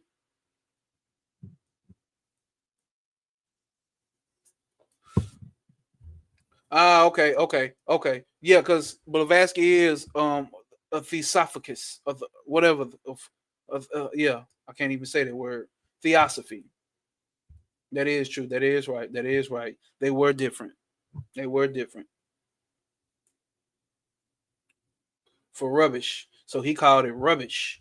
So he called her shit rubbish. Pretty sure she called his shit rubbish. And I'm pretty sure, you know what I'm saying? We hear hey man, hey, you know how that shit go. You know how that shit go. You know they say that was beefing.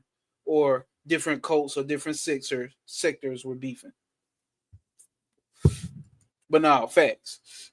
No, facts, Aaron Pick.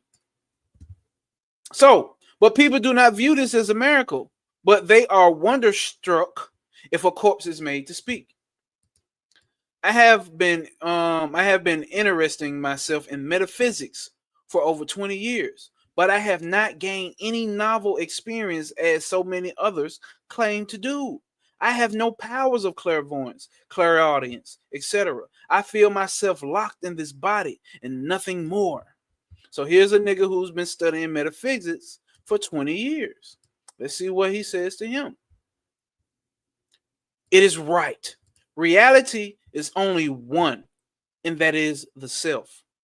All the rest are mere phenomena in it, of it, and by it. Do you hear that? This is only phenomena in the illusionary realm. All right? The seer, the objects, and the sight all are the self only. The seer, the objects, and the sight are the self only. Can anyone see or hear leaving the self aside? So, can you put the self aside and still hear and see? Can you think? Can you breathe? Can you shit? Can you piss? Can you do any of that without the self? What difference does it make to see or hear anyone in close proximity with your clairvoyance or your clairaudience or over enormous distance? What difference does it make? The organs of sight and hearing are needed in both cases, and so the mind is also required.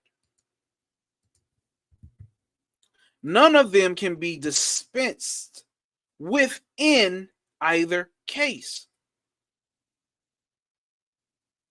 There is dependence one way or another.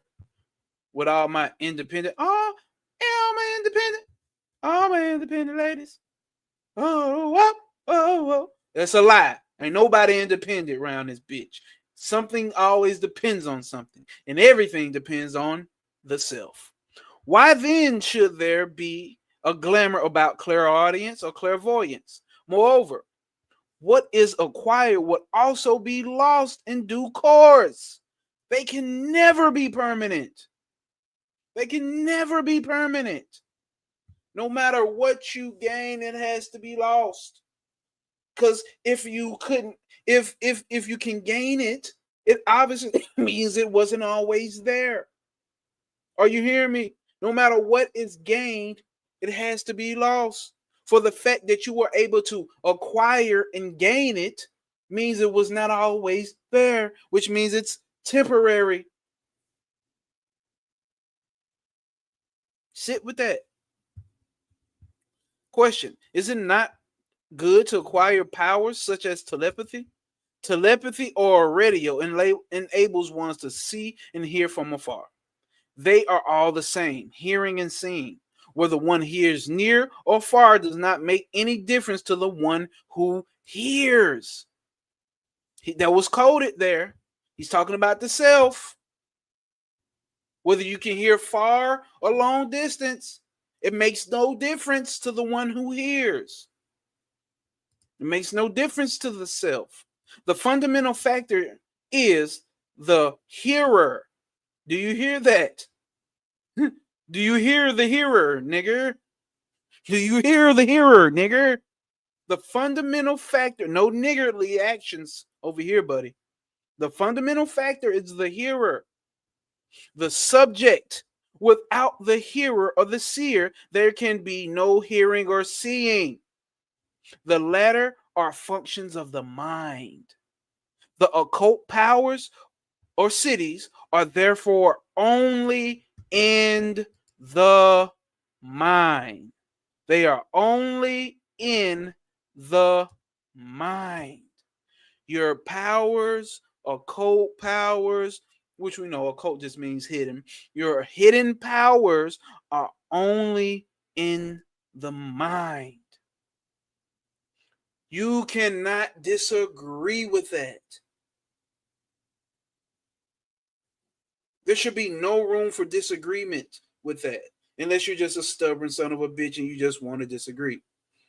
But if you really want to have understanding, that shit is clear cut motherfucking dry. That's why I keep telling you, understand the mind, you understand all of this shit. And then when you understand you're not the mind, nigga, all is revealed. All is revealed. They are not natural to the self. That which is not natural but acquired cannot be permanent and is not worth striving for. You may disagree, and it's perfectly fucking fine.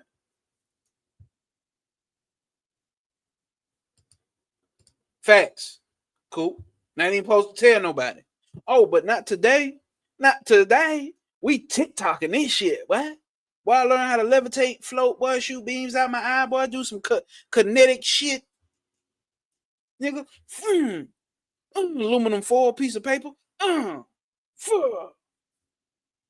Push a table across the what's the name, just using my mind on some shit like L is doing in Stranger Things. Bending and shaping and cracking legs and spines and all of that shit. Oh, nigga, that shit going on TikTok, nigga. Nigga gonna have 1 million followers in 30 minutes. Nigga gonna know. These cities denote extended powers. A man is possessed of limited powers and is miserable. These cities denote extended powers. A man is possessed of limited powers and is miserable. Because of this, he wants to explain or he wants to expand his powers so that he may be happy. But consider if it will be so. If with limited perceptions one is miserable, with extended perceptions, the misery must increase proportionately. God damn, nigga. Damn, hold up, fuck. My bad, y'all. What the fuck? So, let's read this again. Ride with me. Y'all niggas laughing at that shit. Nigga going on TikTok with that shit, gang. Niggas finna get some followers. Niggas finna start his own goddamn streaming channel. Nigga finna start a course. Hey, nigga finna start a course and everything. Nigga finna start having retreats. Next thing you know, niggas gonna be part of a cult. The telepathy cult. The clairaudience cult. Nigga gonna start a cult. Nigga, we got our course going on today.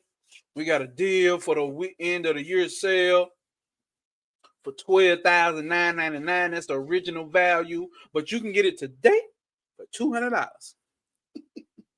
Learn how to push it with your mind.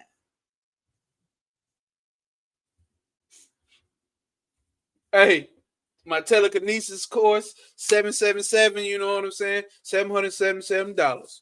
Original price $2,100,000 million. But today you get it for 777.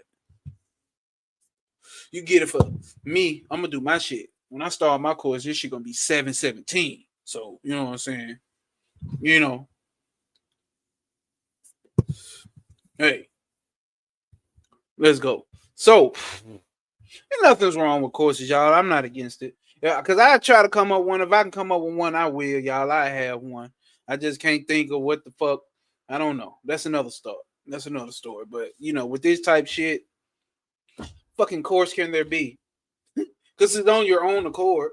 You know, it's on your own accord to have the self, to realize that you are the self. You know, there's nothing like once you get to the end of this course, you should have realized the self. That's not how that shit works. So there can't be a course for this type of shit. Now, nonetheless, I still think I will start a private group to start reading Maharaj, because that's not for everybody. That can't really, you know what I'm saying? Like going beyond consciousness when we having trouble realizing already that we are consciousness. Yeah, everybody ain't just gonna be able to goddamn, you know, niggas just ain't gonna be able to do it, you know. So and just to have a closed group of individuals who really want to bear understanding of this shit. You know what I'm saying? Because a lot of this shit is entertainment for a lot of people. You know what I'm saying? Which is, you know, cool, whatever. Let it be entertainment, because I know how the mind works. Let that seed get planted. It may fester 15 years later. It may fester at the moment that this body dies. Who knows? You know, let it do what it do. But that's my little rant. So let's read this last sentence, because this shit is important. Right? So the cities denote extended powers. A man is possessed of limited powers and is miserable. So, okay. So, because check this out. Check this out how the human goes, right? This is what the human does. Because of this, he wants to expand his powers so that he may be happy, right? So if you got powers, you're going to want to expand them, right? So you want to expand your basic powers, right? But consider it. But consider if it will be so. If with limited perceptions, one is miserable, with extended perceptions, the misery must increase proportionately. So what is this saying? The same shit that self-help books is telling you. If you miserable with what you already got, if you get more shit, nigga, you're going to be more miserable. You see that with rich people today. They was miserable when they was grinding, get the money and make $1 million and generational wealth and all of that. They was miserable before then. So once they do get all this shit to so-called create generational wealth or create $1 billion company, these motherfuckers are miserable. Look at your president. Look at your Elon. Look at them, bro. They're fucking miserable. They got more and became more miserable.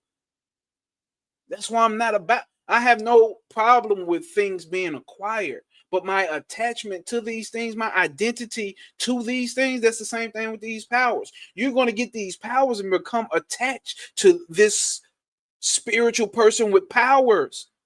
So your misery is going to grow with that.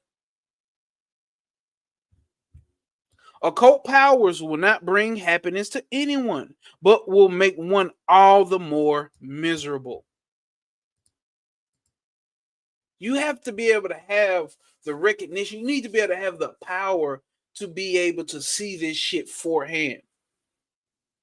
You got to be able to see this shit beforehand, bro.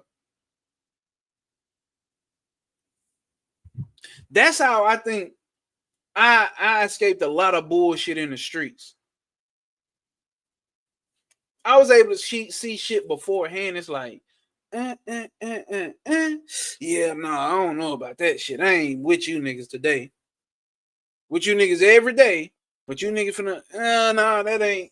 And I didn't sit here and explain and showed you like, yeah, okay, well, never mind. You know what? Fuck that. Yeah, you know, some shit just unavoidable. Don't get me wrong, but for the most part, you need to be able to see this shit. Like, that shit ain't gonna make it. That ain't gonna be what I'm think it's gonna be if I get that shit. If I go for that shit, you know. Moreover, what are these powers for? What are these spiritual powers for? The would-be occultist or sitter desire to display the sitters, the powers, so that others may appreciate him. I told you, this shit gonna be on TikTok. You gonna have all the hoes, all the girls, you gonna have all the niggas. You gonna have motherfuckers trying to bring you on Saturday Night Live, get your Netflix special. Next thing you know, your ass gonna be in some government secret base and they gonna be draining your blood, trying to create more of you and see how you really work. Nigga. They got something for that ass. Your ass gonna come up missing, my boy. He seeks appreciation. And if it is not forthcoming, he will not be happy. There must be others to appreciate him. He may even find another possessor of higher powers that will cause jealousy and breed unhappiness. There go your superheroes and demons, your superheroes and supervillains. What is the real power, he says? Is it to increase prosperity or to bring about peace? That which results in peace is the highest perfection of power, of a spiritual power. Let's read these comments.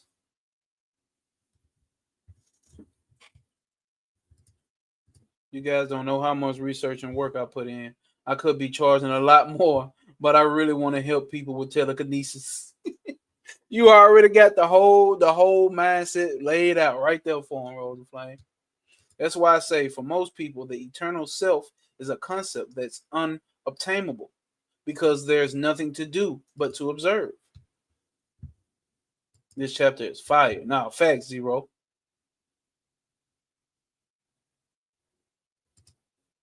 Unobtainable. Telling you, bro. Just about to say that. So, you get these spiritual powers, goddamn well, you ain't gonna want to do nothing but show that shit off. Eventually, that ego, boy, that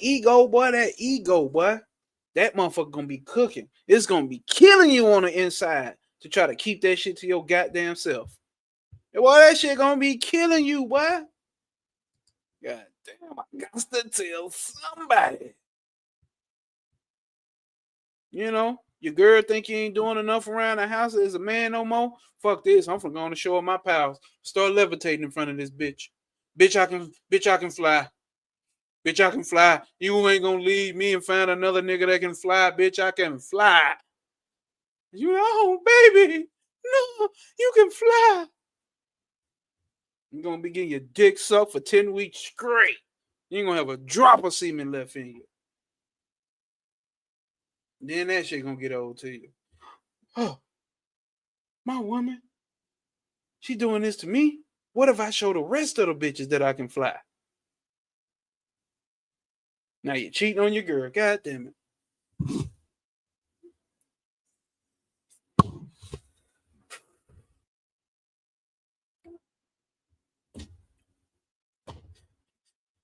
What Alistair Crowley say? Do without wilt. God damn it. This is the whole of the law. Who did he get that from? What's the name? The entity. Do without wilt, man. Do what the fuck you want to do, man. That ego a mug. Fat. I agree with you right there. This whole fucking book is fire. Wish I had a little snack to snack on, but I don't. Yeah, what's the other name of Horus? Akon. It was another name for Horus that Alistair Crowley tapped into though. What was it?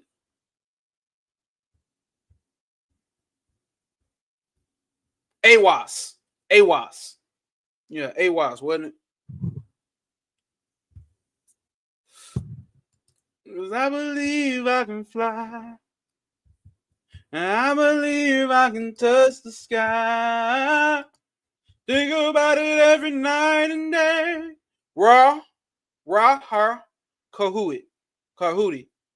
Raha Kahut. I can't never. I always fuck that name up. Gotcha. All right, gang. We can get into this last chapter. Ah, okay. Okay, gotcha. Gotcha.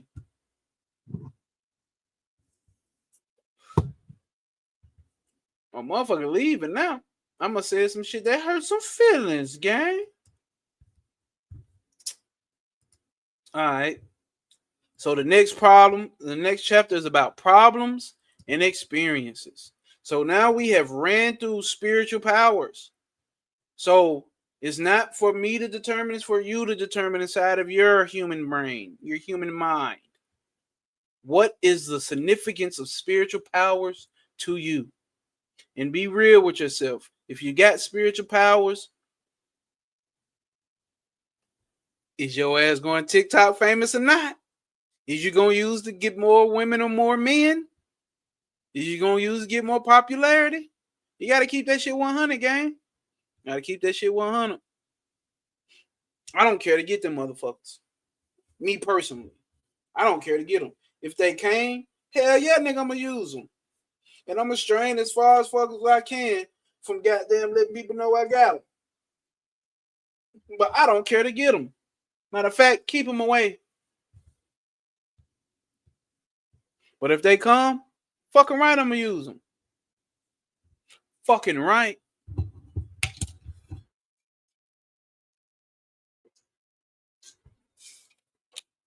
But this type of shit here, this type of understanding that knowing I am the self, I don't think I will grow attached to this shit.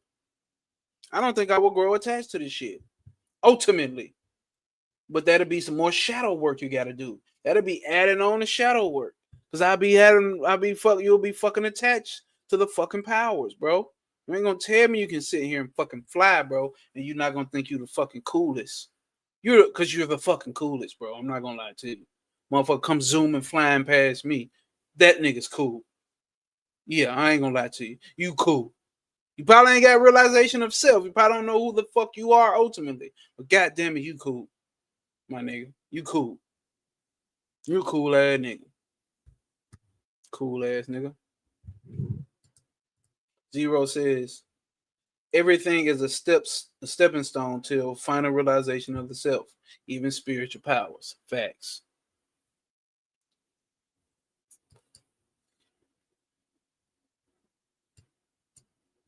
See, no, I think you got it backwards, Isaiah. There was there would be none. There would be, and I think I get what you're saying. So Isaiah says, I wonder how the cities can be used to observe the self differently.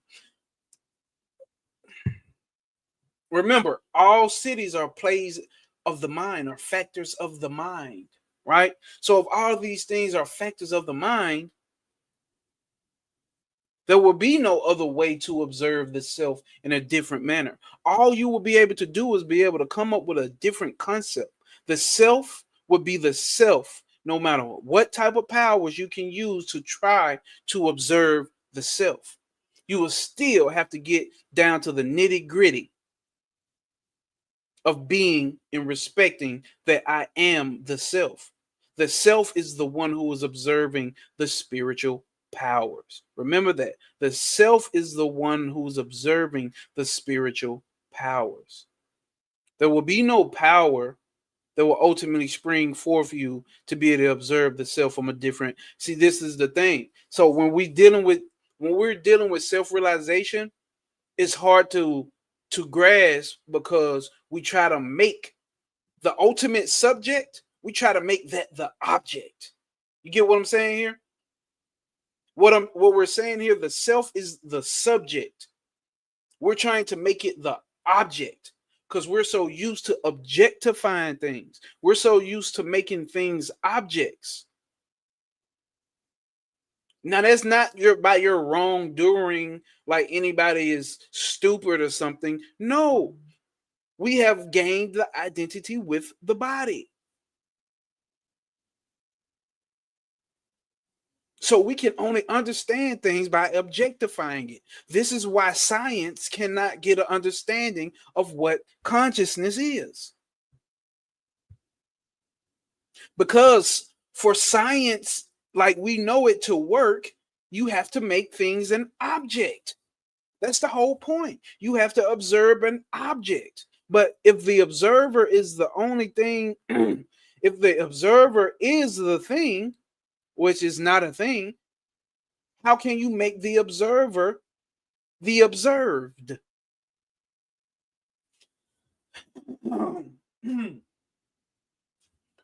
You can't make the subject the object. The knower and the known cannot be the same. It's like this. Here's a screwdriver. I know the screwdriver. The screwdriver does not know I. The knower and the thing that is known cannot be the same.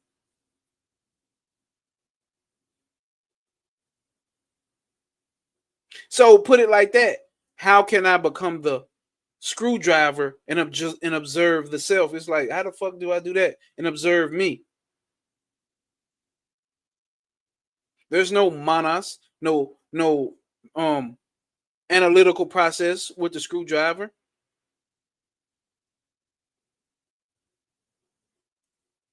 The power's a terrible idea. I mean, what's the name? But nonetheless, the knower and the knower cannot be the same. The subject and the object cannot be the same. So you're not going to be able to make the self an object. You're not going to be able to make consciousness an object. You can't scoop up a little piece and put it under a microscope. It's not possible. Everything is under its microscope.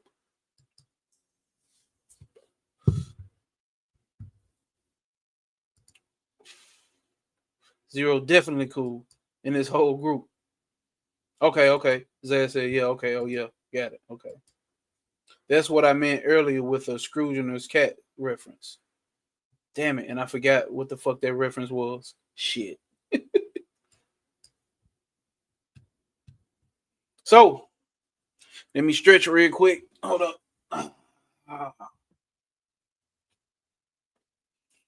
And we're finna get into chapter 16, my niggas. Short chapter. Get into the problems and the experiences. Problems and experiences, my niggas. My niggas. Shout out to y'all for being here for 2 hours and 12 motherfucking minutes. Yeah, I'm gonna have to look that shit up, Don Tree. I'm gonna have to look it up. Pretty sure I'm familiar with the what's the name, the concept. We've been here for 2 hours and 12 minutes at 12:12. It's 12:12 p.m. our time. Let's get to it. Chapter 16. Problems and experiences. Physical pain and discomfort. Mental anarchy. Emotional fluctuations. And occasional interludes of blissful peace are frequently experienced as byproducts of spiritual practice. Such manifestations may not be as dramatic as the ones outlined in the previous two chapters, but they tend to be of great interest to the people who experience them. They are usually interrupted. Hold up.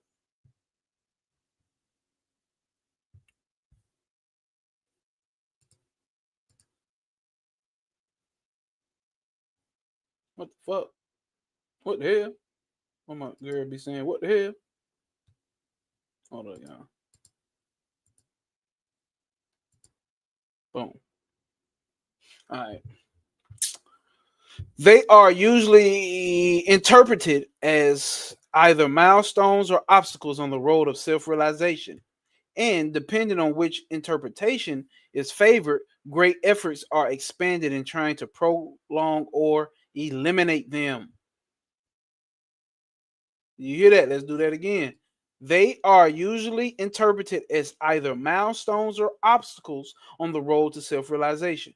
What is usually interpreted as milestones? Discomfort, emotional fluctuations, occasional interludes of bliss and peace.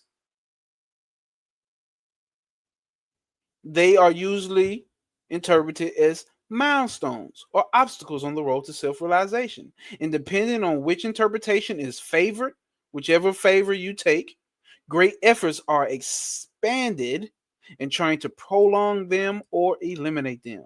Sri Ramana tended to play down the importance of most spiritual experiences. And if they were reported to him, he would usually stress that it was more important to be aware of the experiencer than to indulge in or analyze the experience. Do you hear that? So Sri Ramana, back then you had him as guru. You come to him telling you all these profound spiritual experiences. Man, that ain't shit. He probably ain't say it like that, but basically, man, that ain't shit. It's more important to feel out to understand who is the experiencer. Who is that who experienced those spiritual experiences? You're coming to me talking about the experience. Who is that who experienced all of those spiritual experiences? And don't sit there and all day fucking analyzing that goddamn experience. Yes, it's profound to your mind. But the most profound thing is to know who is that who is the experience of those experiences. He would sometimes digress into explanation about the causes of experiences, and he occasionally evaluated them as being either beneficial or detrimental to self-awareness. But on the whole, he tended to discourage them in interest. So, same shit here. It's more profound to understand who the experiencer is. Why would he discourage people from that? Because you will get attached to it. That's the only reason why. It don't mean it ain't special, but you're going to try to get attached to that shit. That's what the ego does. You're going to get attached to that experience, gang. He was more forthcoming. When devotees asked his advice about problems they had encountered during meditation, he would listen patiently to their complaints, offer constructive solutions to their problems, and if he felt that it was appropriate, try to show them that from that standpoint of the self, all problems were non existent. You got to respect that. Got to respect that. Questioner says, so basically, we finna get into how that shit is obvious. I mean, how that's apparent or how that makes sense. Or what the fuck am I talking about? Him having these conversations with students. Questioner says, one has at times vivid flashes of a consciousness whose center is outside the normal self, and which seems to be all inclusive. Without concerning ourselves with philosophical concepts, how would Bhagavan advise me to work towards getting, retaining, and extending those rare flashes? Does the abhasya, or the spiritual practice necessary for such experiences, involve retreatment? Let's see. You, outside, for whom is inside or outside? You say outside, right? You say outside, right? Because what did he say here?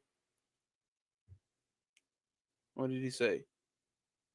We have vivid flashes of consciousness whose center is outside the normal self. So he says, you say outside, for whom is the inside or outside, nigga? These can exist only so long as there are the subject and the object. For whom are these two again? For whom are these two again? On investigation, you will find that they resolve into the subject only. See who is the subject, and this inquiry will lead you to pure consciousness beyond the subject. You say normal self. The normal self is the mind. The normal self is the mind. And that goes for ego, intellect, all of that shit. your identification, all of that shit. That's the normal self with you. The mind is with limitations. But pure consciousness is beyond limitations and is reached by investigation into the I. How do you reach it? Through discernment. You investigate what's the false and what's the real. You don't reach it by figuring out signs and symbols of the primordial man. You don't reach it by that. You just don't. You say getting. See, he breaking down his whole fucking sentence to his ass. So you said the word getting, right? Because what did he say getting up here?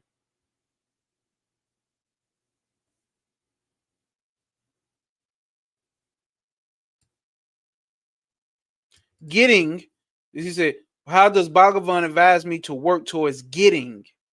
So attaining something and retaining and extending those rare spiritual experiences, flashes that he's having. So he's breaking down his whole statement. Your statement is wrong. Your question is wrong. You're saying getting the self is always there. Or maybe your question is not wrong, it's irrelevant.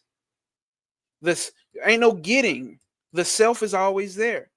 You have only to remove the veil obstructing the realization of self. That's it. That's what self-realization is. That's what knowledge of self is. You say retaining. Once you realize the self, it becomes your direct and immediate experience. It is never lost. It's never lost. So there's nothing to retain. You say extending. There is no extending of the self, for it is as it always is, without contraction or expansion.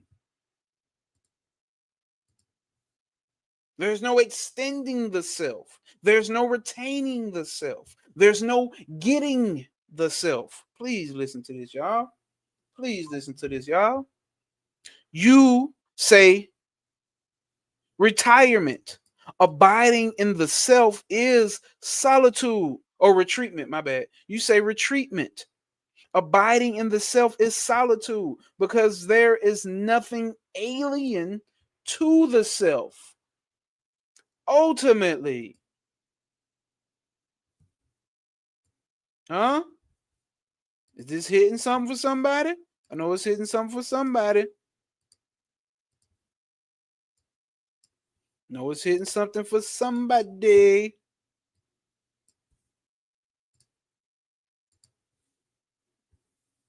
This is what the guru is supposed to do, y'all. He's supposed to remove the ignorance.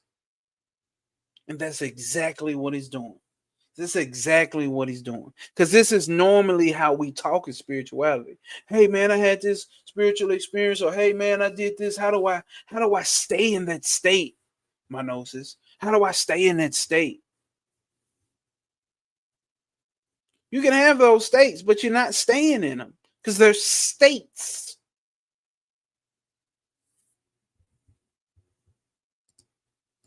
Damn. Zero says thank you to you all this year because of your help. I feel really free. A lot of mind stuff from all my entire life. Love you all. Love you, Zero. No, it's love, gang. It's love for sure. Zero to hero. Yeah, it is. I got that one. I'm working, but I'm going to read along, rewatch this evening. Okay, Zero. Okay, Rosa Flame. Okay, bit. Retreatment must be from one place or state to another. There is, see, so if you're going to retreat to that state, that means there has to be one place that you already are, and then you have to get to another place, right? There is neither the one nor the other part from the self. All being the self, retreatment is impossible and inconceivable. All right. Rosa Flame said, if you understand Kabbalah, then you understand you're constantly but traveling between the 32 states. Constantly. Yeah. 2025, definitely legendary. Definitely legendary. Sir Pick say Ramana going ham. Facts. Facts. You say abesia, or spiritual practice, right? Abesia is only the prevention of disturbance to inherent peace. You are always in your natural state, whether you make spiritual practice or not. Is that, yeah, because that's what abissa means. Spiritual practice. So you are always in your natural state, whether you make spiritual practice or not, to remain as you are without question or doubt is your natural state, my niggas. Okay, Rosa Flame. To remain as you are without question or doubt, that is your natural state, nigga. That's your natural state. Dig that.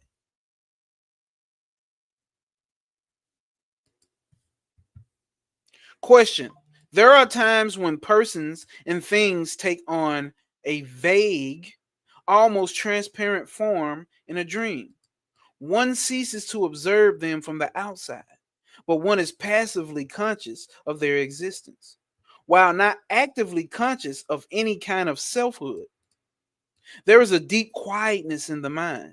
Is the mind at such times ready to dive into the self, or is this condition unhealthy, the result of self hypnotism? Should it be encouraged as means of getting temporary peace? Let's see. There is consciousness along with quietness in the mind. This is exactly the state to be aimed at. The fact that the question has been framed on this point without realizing that it is the self shows that the state is not steady but casual. The word diving is only appropriate if one has to turn the mind within in order to avoid being distracted by the outgoing tendencies of the mind. At such time, one has to dive below the surface of the external phenomena.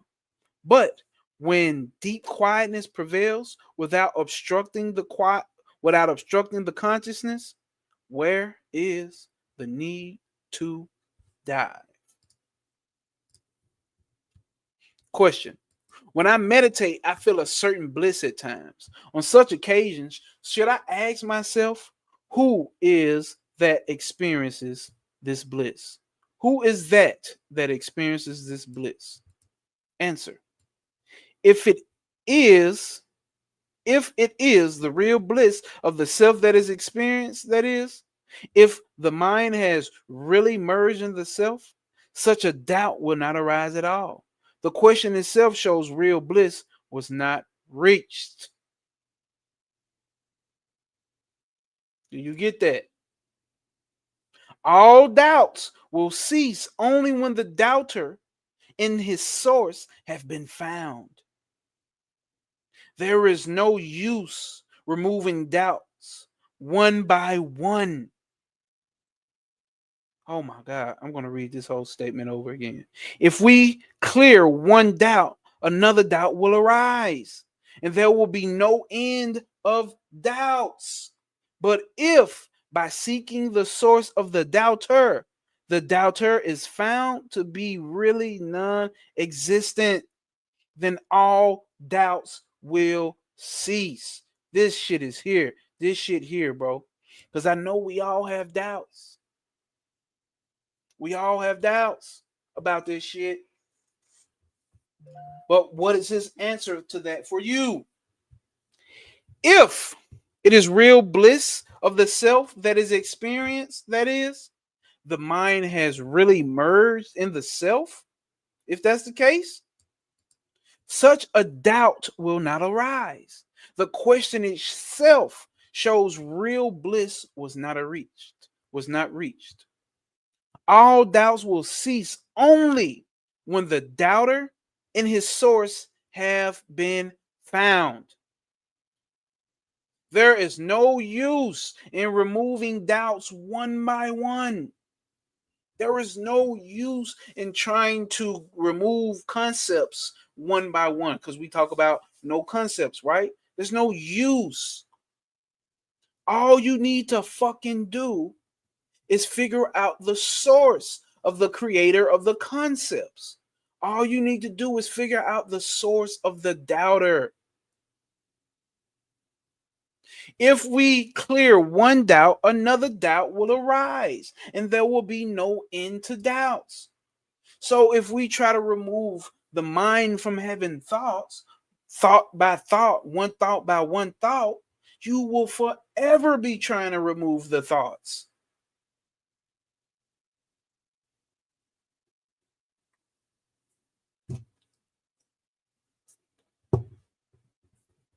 You're going to forever be trying to stop thoughts. It's not the point here. But if by seeking the source of the doubter, by seeking the source of the thinker, by seeking the source of the meditator, by seeking the source of the spiritual affluent practitioner, by seeking the source, the doubter is found to be really non-existence. Then all doubts will cease. This is the same way you should handle fear. You don't need to try to trick yourself into not being scared. Seek out the source of the one who is in fear. Discern through, okay, what am I really scared of? Okay, what is this really? I used to be scared of Chucky as a kid growing up. And I got older and finally went and watched that one where Chucky had the child and shit. And that was more of a comedy than it was a horror movie. And I sat there and discerned through myself, like, what the fuck am I really scared of? A fucking magic midget doll. Once you start discerning through that shit, the fear has to drift away. All fear will cease. All doubts will cease. All right? All right. Cosmic motherfucking puzzle piece. Been wondering where the fuck you been at, G? Or should I say P? Where you been, gang? Glad you're here. Yeah, my Rush talking that sass on that ass. Let's get to it. Sometimes, questioner says, sometimes I hear internal sounds. What should I do when such things happens? Whatever may happen, keep up the inquiry, right? Keep up that discernment, inquiry into the self, asking who hears the sounds till the reality is reached. Facts. Awareness breaks all motherfucking spells. Question. I already heard that. Question. Sometimes while in meditation, I feel blissful and tears come to my eyes. Other times I don't have them. Why is that? Bliss is a thing which is always there and is not something which comes and goes. That which comes and goes is a creation of the mind, and you should not worry about that. Are y'all hearing this? Don't this shit just dispel a lot of your worrying of, oh man, I gotta do this to become, I gotta become this and gotta become this. I'm talking about on your spiritual journey. Don't this shit just break all that bullshit away from you?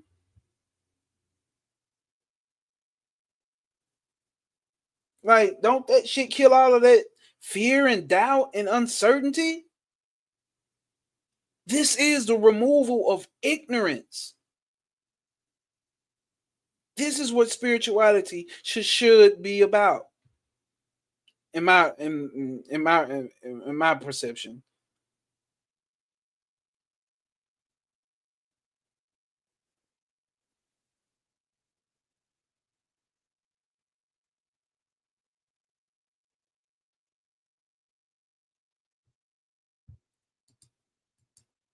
Isaiah says, how could conscious transfer work, especially if awareness cannot be touched? Would that clone be able to connect back to source? Here's the thing about that, right? Great question. So, when you're talking about conscious transfer, what you're really talking about is mind transfer. You're not talking about transferring consciousness. How do we know this, Isaiah?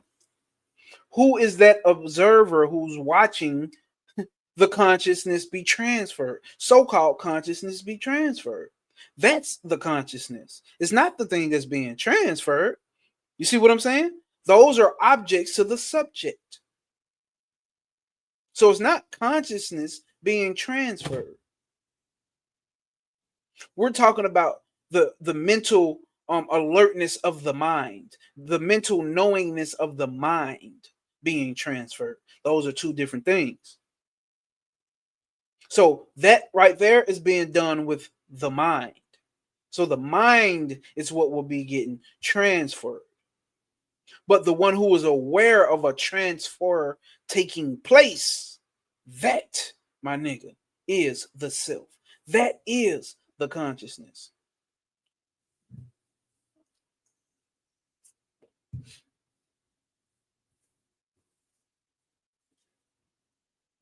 And since we're talking about a clone, that clone has no choice but to be connected to self, because all is self. It may not impose, it may not have the subtle bodies, it may not have the astral body, it may not have the etheric body, it may not have the mental body, it may not have the causal body, it may not have those things,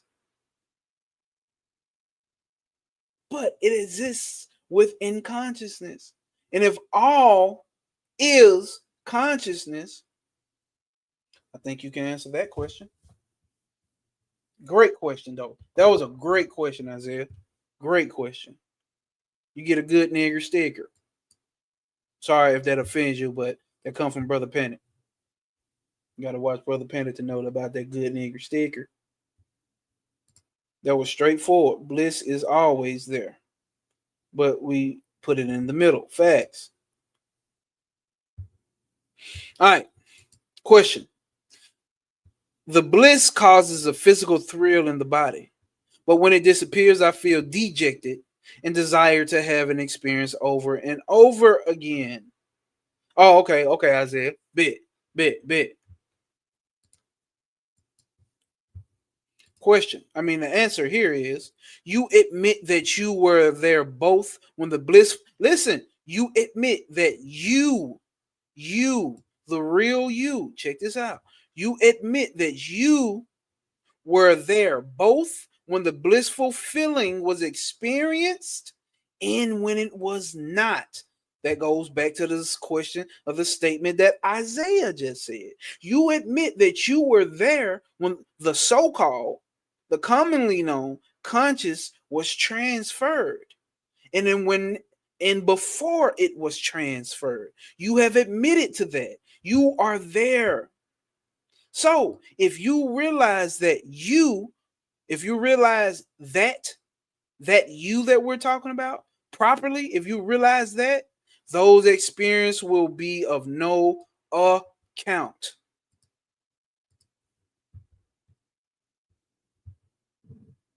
Hey, me too, Cotton Puzzle Piece. I always wanted me a good nigger sticker. Question. For realizing that bliss, there must be something to catch hold of. Mustn't there? Mustn't there be something to catch hold of for realizing that bliss? Answer. There must be a duality if you are to catch hold of something. But what is only the self. But only thing that is the self, not a duality. Hence, who is to catch hold of whom? And what is the thing to be caught? Who, y'all?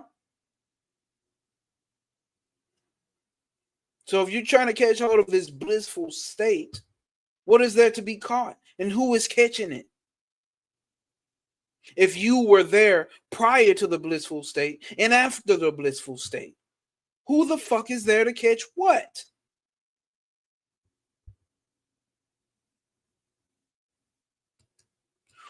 Question. When I reach the thoughtless stage of sadhana, I enjoy a certain pleasure. But sometimes I also experience a vague fear, which I cannot properly describe. You may experience anything, but you should never rest content with that.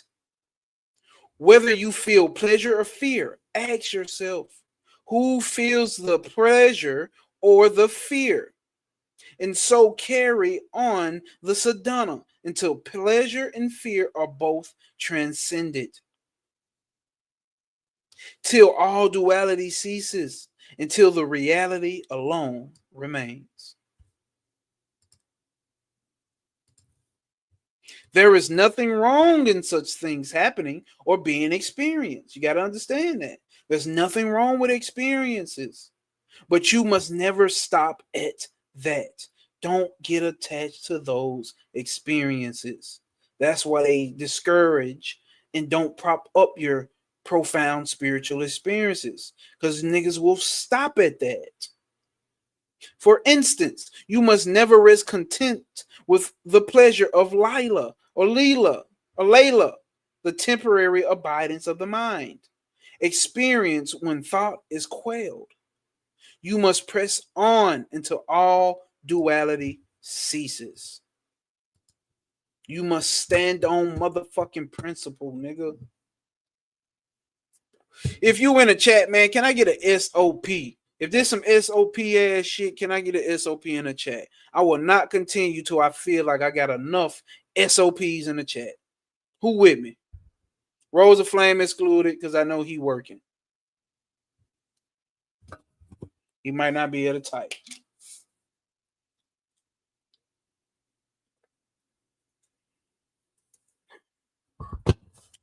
Oh, Isaiah, you knew you don't know what SOP mean. So SOP here, let's bag out. Let's do something right here. So for those who have been here, if y'all want to drop that SOP, what that mean? For Isaiah showing up. The new guy, the new kid on the block.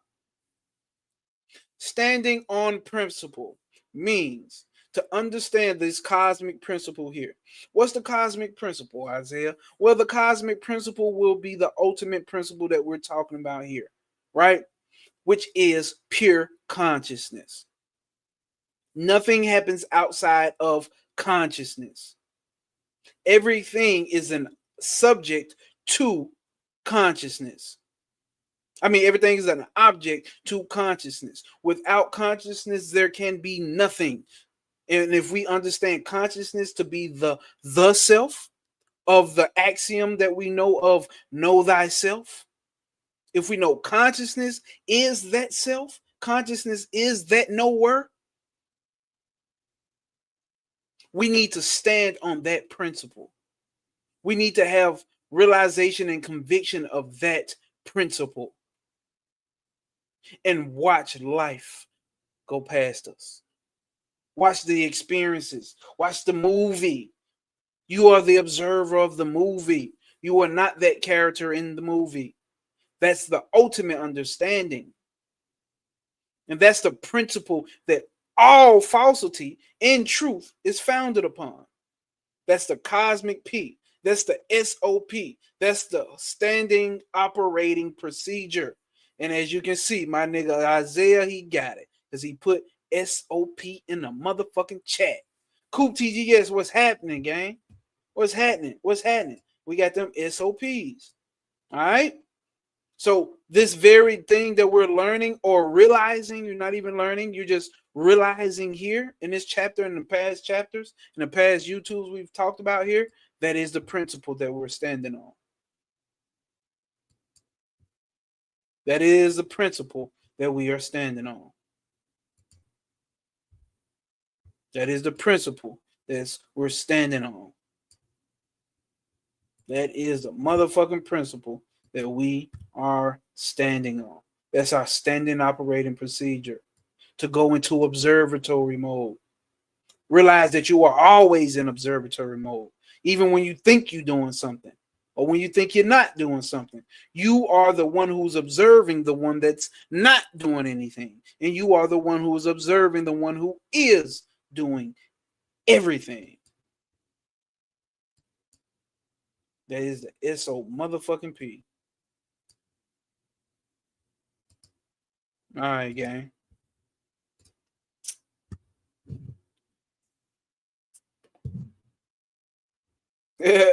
Rosa Flame said, if I can make time to rant, I can definitely make time to SOP. Stand on principle. Facts. It don't matter. You are. You have to realize that I am.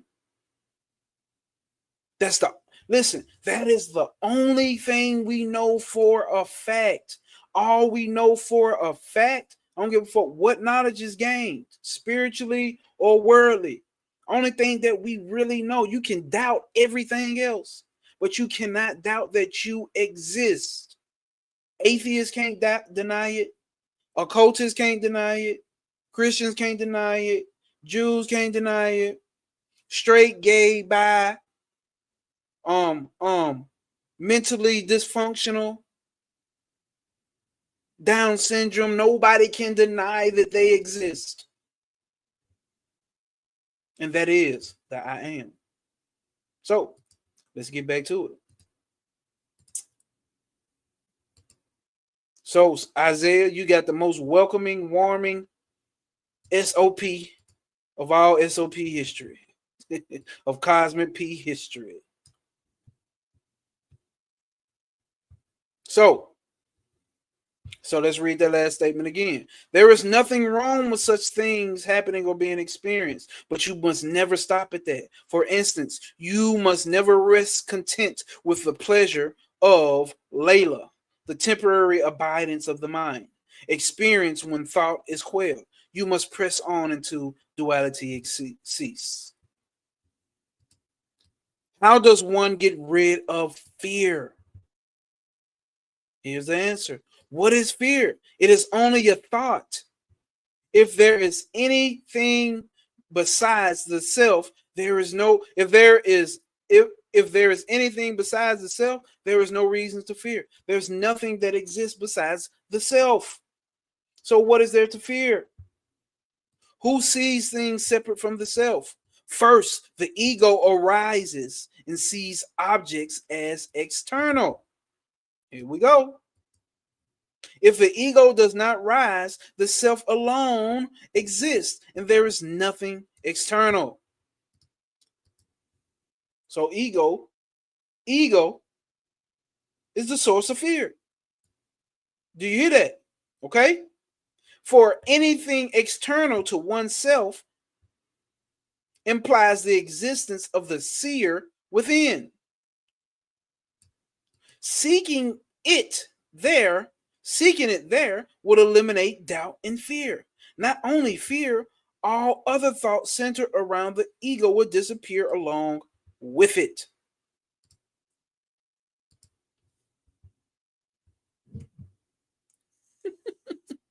Sarah Baker told me I got a cousin named Layla.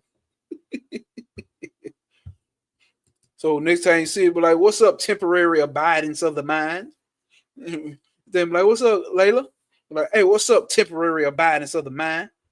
Like, nigga, what the fuck? That's it. Ego is the source of fear. And you dispel fear by seeking out the ego, the source of the ego. All right.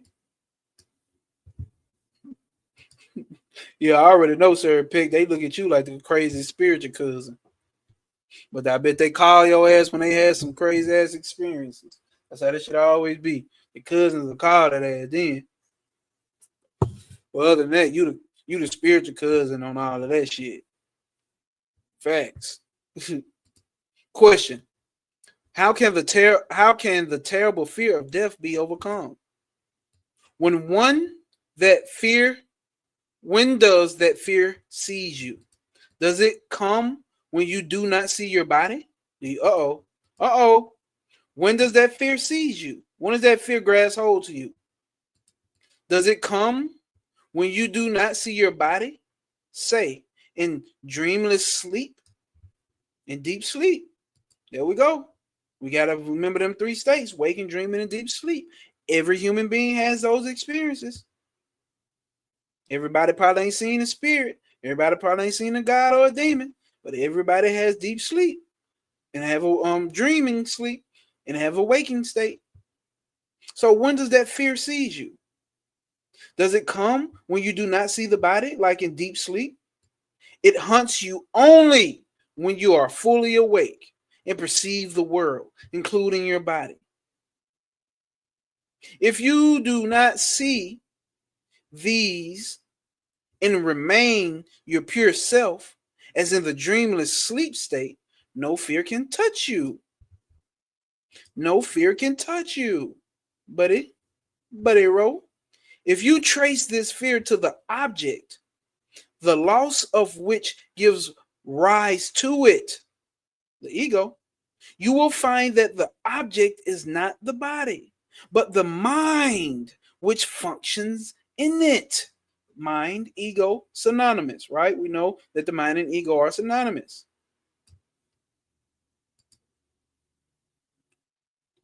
Yeah, I don't know what the fuck Rose of Flame just put in the chat. You know, come on, man. Come on, Rose of Flames. Come on now. There you go. He gave the answer. Rose of Flame says, the name refers to Vishnu's ability to take on a human form for divine play. The Leela, right? The divine play, demonstrating the demonstrating the divine accessibility and relatability to humanity. Boom, boom, boom, boom, boom. Don't, don't, don't, don't. Niggas. Niggas. Many a man would only too glad to be rid of his diseased body and all the problems and inconvenience it creates for him. If continued awareness were, what the fuck, vouchsafed to him, if continued awareness was vouchsafed to him, if it is the awareness, the consciousness, and not the body, he fears to lose. Men love existence. Men love existence because it is eternal awareness, which is their own self. Why not then hold on to the pure awareness right now while in the body and be free from all fear? Ah, okay, okay. Vishkos, vouchsafed. Vouchsafed means to be insured.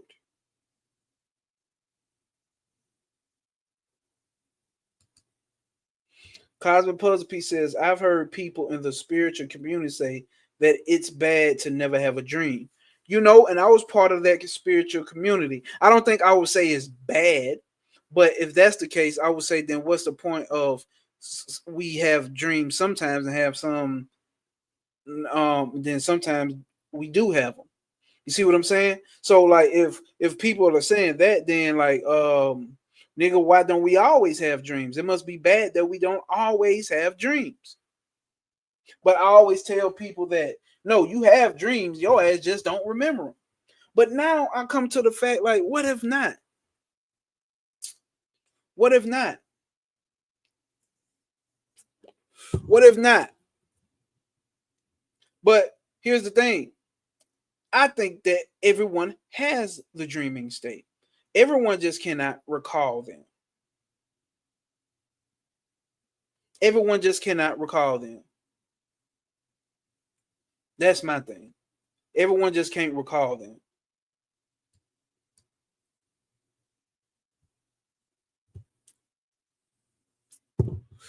Everyone just can't recall them. But everybody has the waking, dreaming, and deep sleep state. Because I know for a fact everybody is not in deep sleep state every fucking night they go to sleep.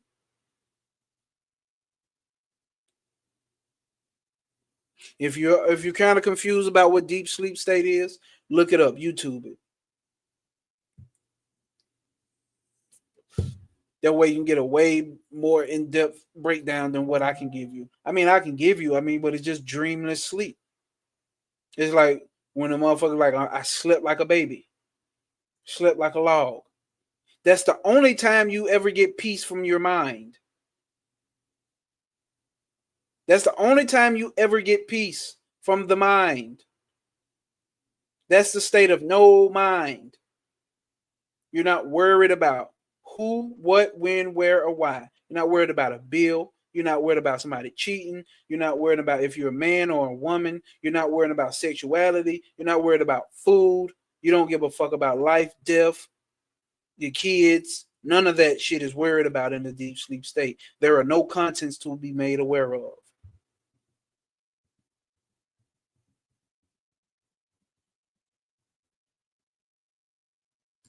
So the deep sleep state is just where consciousness is observing nothing, no content. It's just consciousness observing content. Okay, I got something for you. You knew. So I break away, y'all. We finna do a little side segment. Hold up. I'll bring this up. Okay, you know what, Isaiah? I think the best thing for you to do when you get the chance, I have a video called The Dark Veil Lifted. If you go to my YouTube homepage, it should be the first thing that is recommended to you. This is it right here. I did this earlier this year. So, and I ran through this, but I ain't going to give you the whole thing. We're going to come to it.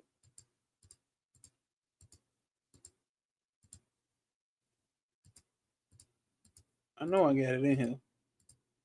No. The Om. Here we go right here. So here we go right here. Here we go right here.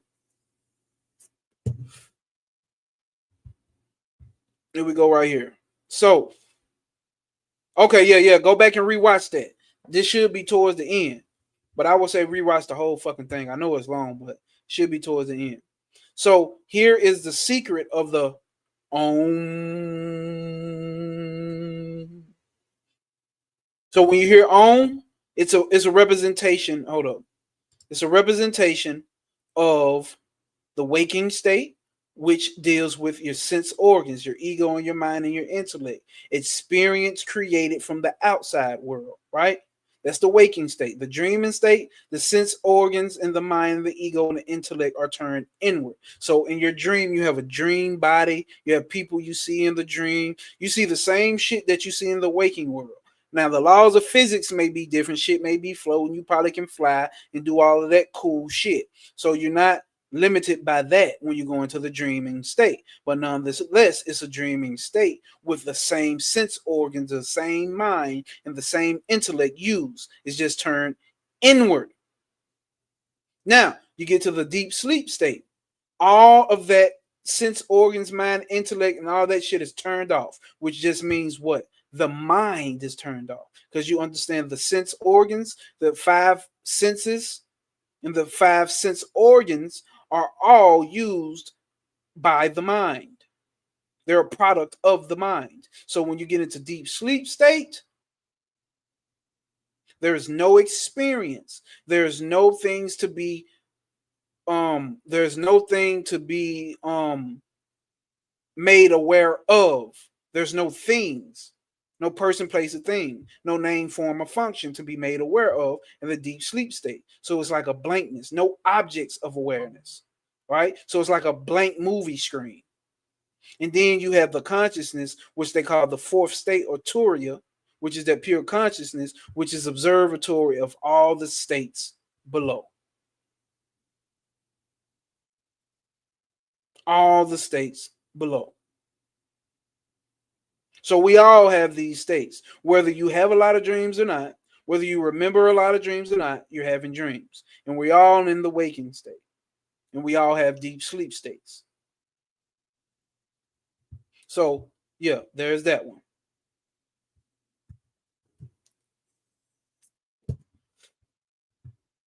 Damn, I'm missing a lot of comments. Oh, we on the time. What's the name, y'all? I didn't want this to go past 3 minutes. I said 3 minutes, 3 hours. So let's go on and continue. Let's continue. Let's continue. Let's continue. Let's finish this up. Let's finish this up. So, okay. Let's highlight that. Question. When I try to be without all thoughts, I pass into sleep. What should I do about it? Answer. Once you go to sleep, you can do anything in that state. Go on to ask your question, Isaiah. Once you go to sleep, you can do any. I just didn't want to lag on that what's the name, because you can actually go back and watch that video. Once you go to sleep, you can do anything in that state. But while you are awake, try to keep all. Hold on, let me go back. Once you go to sleep, you can do anything in that state. But while you are awake, try to keep away all thoughts. Why think about sleep? Even that is a thought, is it not? If you are able to be without any thought while you are awake, that is enough.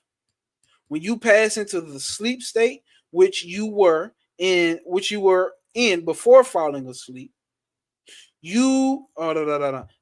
you pass into the sleep state, when you pass into the sleep, man, I'm sorry, y'all. When you pass into sleep, the state which you were in before falling asleep will continue when you wake up, which is the waking state, right? You will continue from where you left off when you fell into slumber. So long as there are thoughts of activity, there will also be sleep. Thought and sleep are counterparts of one and the same thing. We should not sleep too much or go without it altogether, but sleep only moderately.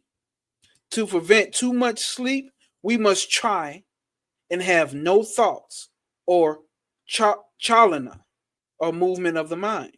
We must eat only sattvic food, and that only in moderate measure, and not indulge in too much physical activity.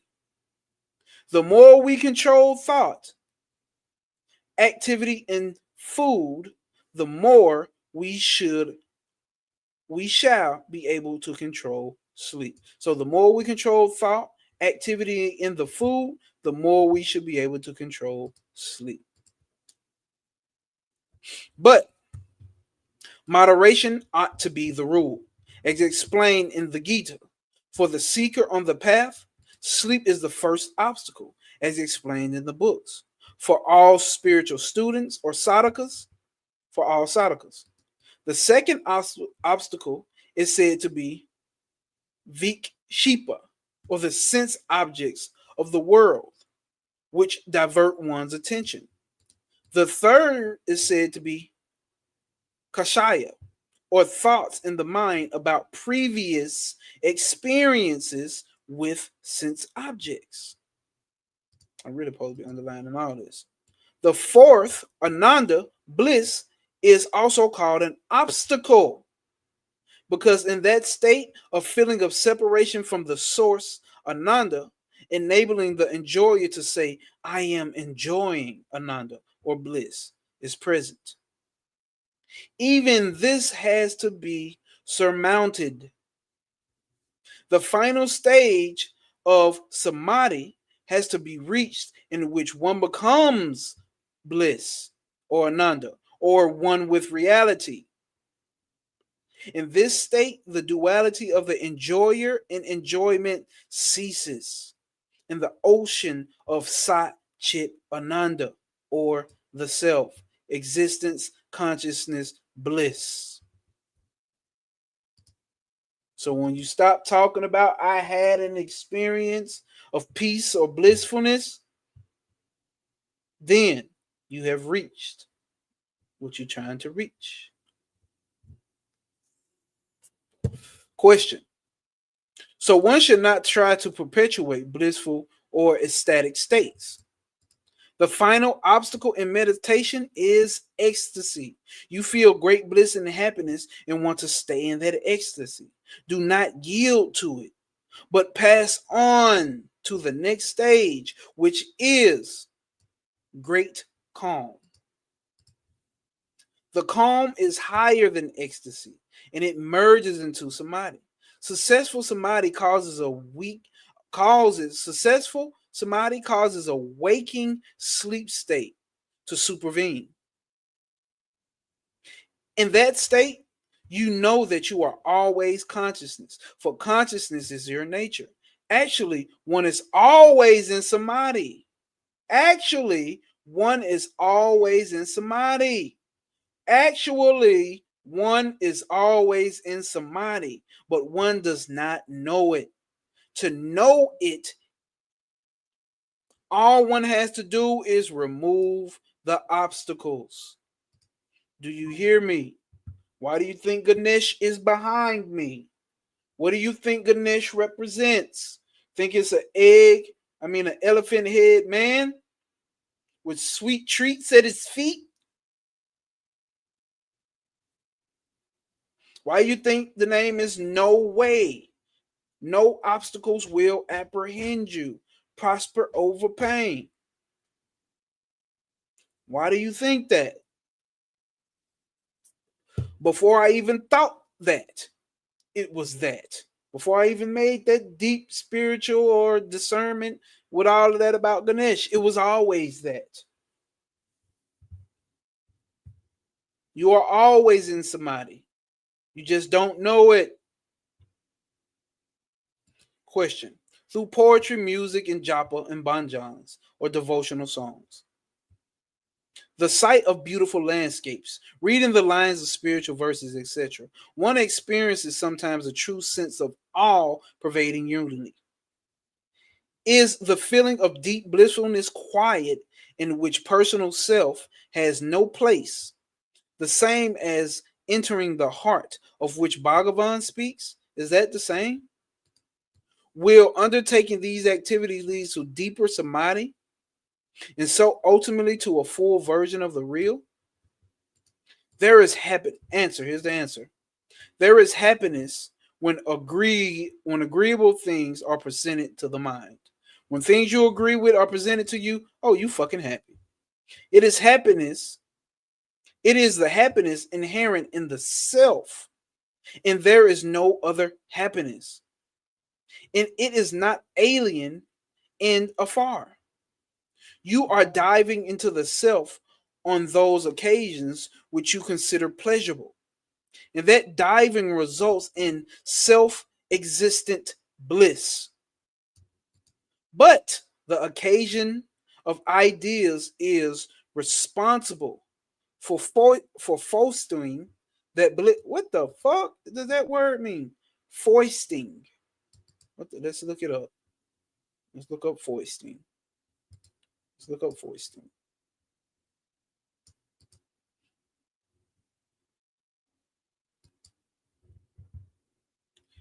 Impose an unwelcome or unnecessary person or thing.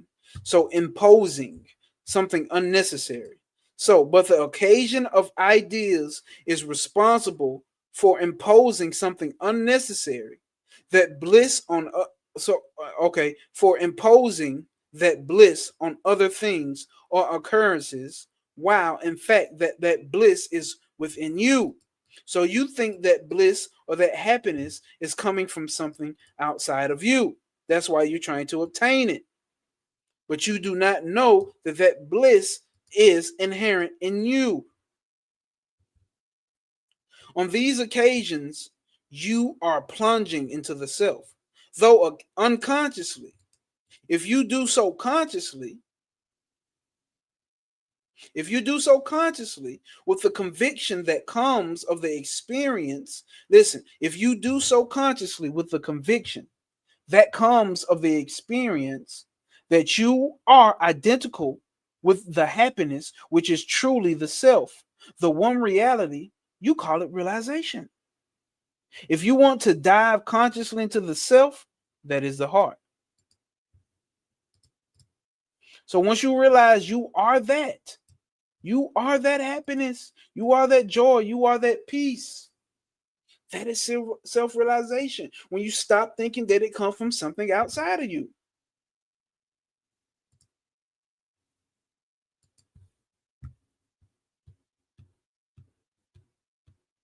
All right, yeah, we got 2 pages left. Let's do it. I have been making sadhana for nearly 20 years and I can see no progress. What should I do? From about 5 o'clock every morning, I concentrate on the thought that the self alone is real and all else is unreal. Although I have been doing this for about 20 years, I cannot concentrate for more than 2 to 3 minutes without my thoughts wandering. What do you think he's going to tell him? What do you think he's going to tell him?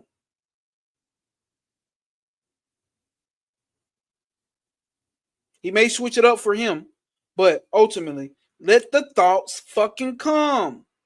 Your only thing here is to realize that you are not these thoughts, to not get attached to these thoughts. Let the thoughts pass by. Let's see what he says. There is no other way to succeed than to draw the mind back every time it turns outwards and fix it on the self. All right? There is no need for meditation or mantra or japa or anything else of the sort because these are our real nature. These are our real nature. All this is needed. All that is needed is to give up thinking of objects other than the self. Meditation is not so much thinking of the self as giving up thinking of the not self. Let's read that again. Meditation is not so much of thinking of the self as giving up thinking of the not self. When you are trying to, when you give up thinking of outward objects and prevent your mind from going outwards by turning it inwards and fixing it on the self alone remains. Well, he kind of gave him like a different answer than what he, he switches answers up. His answer is this is up. Question: what should I do to overcome the pull of these thoughts and desires? How should I regulate my life so that I attain control over my thoughts? The more you get fixed in the self, the more other thoughts will drop off themselves. The thoughts start to drop. I'm telling you from experience. The thoughts start to drop. The mind is nothing but a bundle of thoughts. And the I thought is the root of all of them. Oh my God. Gems, my nigga, gems. All is mind. All is mind. All that shit ain't nothing but a bunch of the thoughts. A bunch of the thoughts. A whole bunch of thoughts, bro. All spiritual systems. It's nothing but a whole bunch of concepts and thoughts, bro. I don't give a fuck what spiritual system you use. It's nothing but a bunch of concepts and a bunch of fucking thoughts. I remember Brother Panic brought up a point where somebody brought him a gift and he was offended by the gift. He's like, this nigga can't be getting what I'm saying. He brought him the gift. That dude is carved out of a rock. It's a statue carved out of a rock. A dude is sitting there with his hand on his chin, like he thinking. Like, So it's called the Thinker statue. Let's pull it up since I got screen share. Let's pull it up.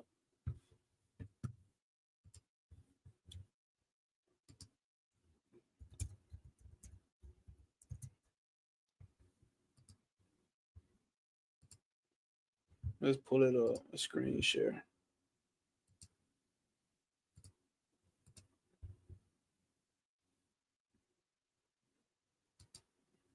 Let's screen share this.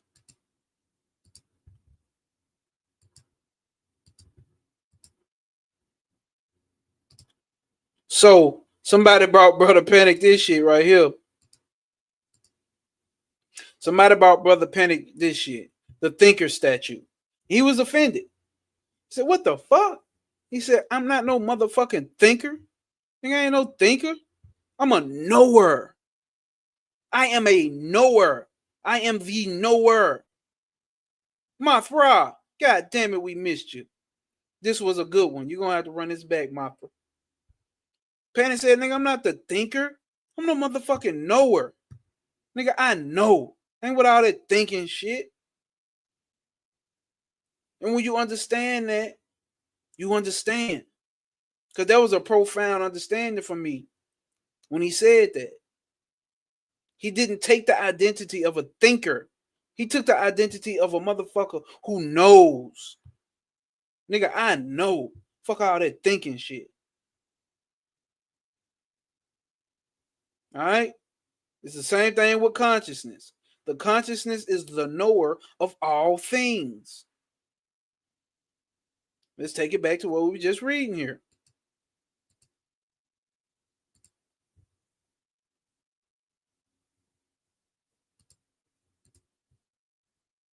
Get back to our show. What did he just say?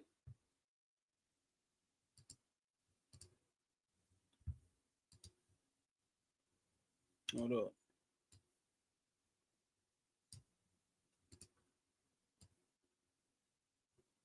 He says, the more you get fixed on the self, the more thoughts will drop off themselves. The mind is nothing but a bundle of thoughts, and the I thought is the root of all of them.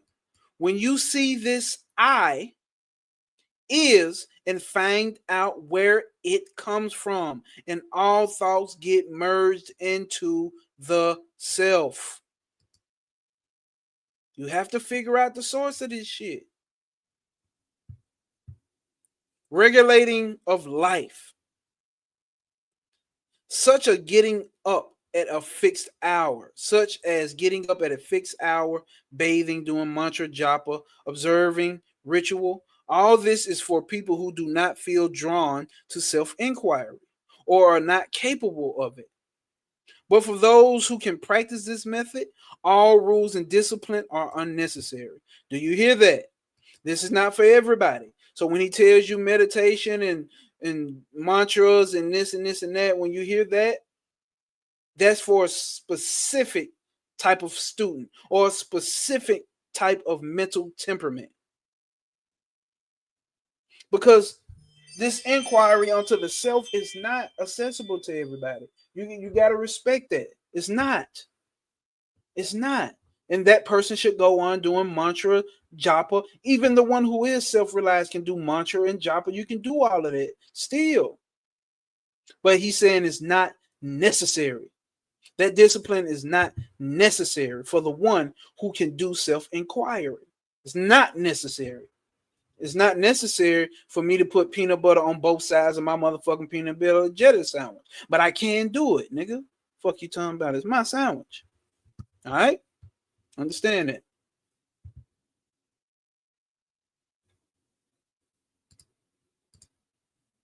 Sir Peck says, thoughts gonna keep thoughting. Facts. Just let them pass. Don't attach to them. Understand that's all they are. Facts. Facts. We got them SOP members in this motherfucker tonight. Lately speaking in third person. Man, I ain't even got to read the whole comment. Colin Puzzle P saying it. Lately speaking in third person has been helped with the separation from the constant chatter of the mind. Facts. Facts, bro. I know exactly what you mean. I do the same shit. That's why I get on here and be like, well, the body and the mind that's talking to you, you know what I'm saying? The body and the mind is creating a separation from who I am ultimately in this who's talking to you. This body and this mind is talking to you, that's hosting his YouTube channel. He ain't lying. That shit works. Question. Why cannot the mind be turned inward in spite of repeated attempts? It is done by practice. in dispassion, and it succeeds only gradually. The mind, having been so long a cow accustomed to graze stealthily on others, the mind, having been so long a cow accustomed to graze stealthily on others' estates, on others' affairs and estates, is not easily confined to her stall. So if this cow has been wandering and doing all of this and all this and that, in others, on others' grass, so when you try to put it in its own stall, this shit ain't gonna easily stay in its own stall. Right? However much however much her keepers tempts her with the luscious grass and fine fodder, she refuses the first time. Then she takes a bit, but her innate tendency to stray away asserts itself and she slips away. On being repeatedly tempted by the owner, she accustoms herself to the staff until finally, even if let loose, she does not stray away.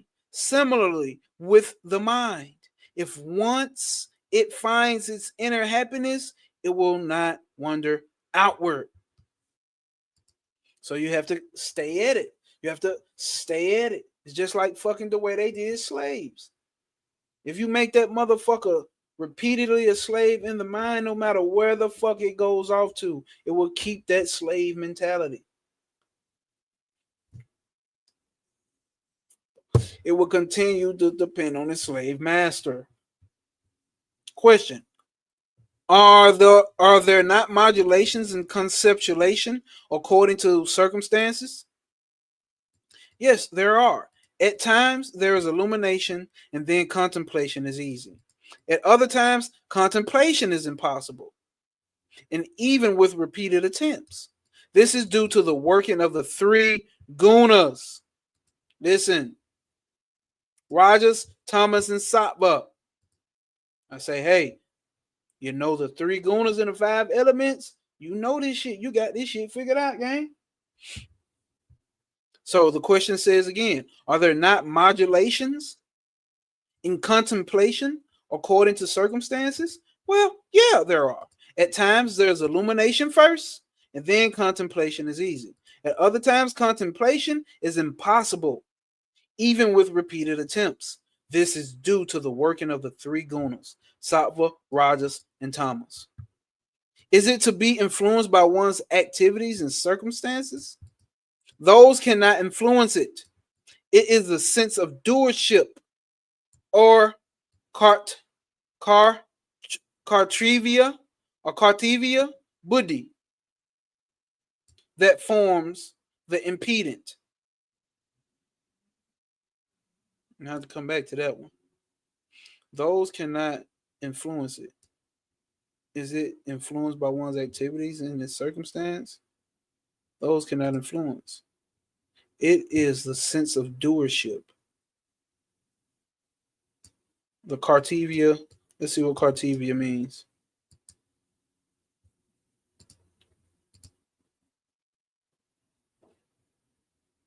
Man, I'm not looking up cartivia.com. I want to know what the fuck the word means.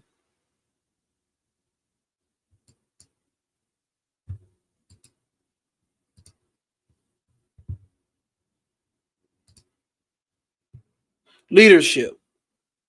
Cartivia means leadership. I don't know. I don't trust that.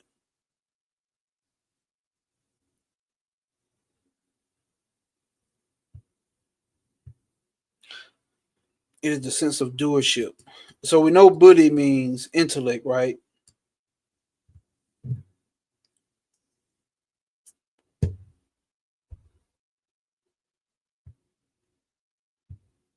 Mm-hmm. So it's the sense of doership. So I guess that's what that means. The sense of doership, cartivia or cartier, buddhi. So that's the sense of doership that forms the impediment. So it's you thinking that you are the doer is what makes the impediment possible. Let's go. Question. My mind remains clear for 2 or 3 days and then turns dull for the next 2 or 3 days. And so it alternates. What is this due to? It is quite natural. It is the play of purity or sattva activity. Purity, sattva, or activity, rajas, or inertia, tamas, the three gunas. They are alternating. Do not regret the tamas. But when sattva, do not regret the tamas. Do not regret the inertia. But when sattva comes into play, hold on to it and make the best of it. So do you get this? We always talk about, man, like when you're a spiritual practitioner, or you know what I'm saying, you do rituals and your magic, and you see your magic working at one point in time, that shit is just jumping off the meat rack. That shit jumping out the gym.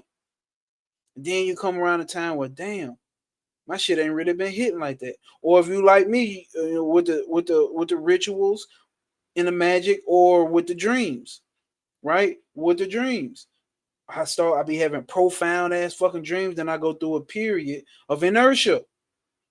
It's the three gonna play. Watch this in your life, where you have that purity state and that very active state, and you have a state of inertia. No matter who and what the fuck you are, you cannot escape the play of the three gunas. All the five elements are under the influence of the three gunas. So all the five senses in the fucking mind, in reality itself, are under the play or under the control of the three gunas. That's why I keep telling y'all about the Top Washuti book, as it was given to me by Travis motherfucking Mages.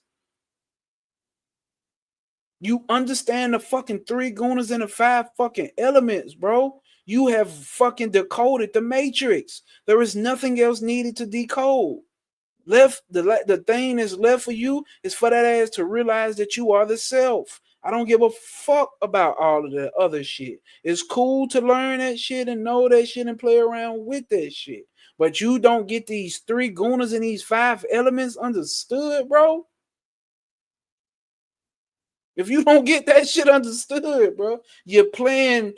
You walk around here pulling your dick, man. I don't give a fuck what spiritual shit that you done found out and decoded, bro. You're pulling your dick. And get your hand from down there. You're gonna break it. Freaking motherfucker. Answer. As a man sometimes finds that the physical body does not permit steady meditation.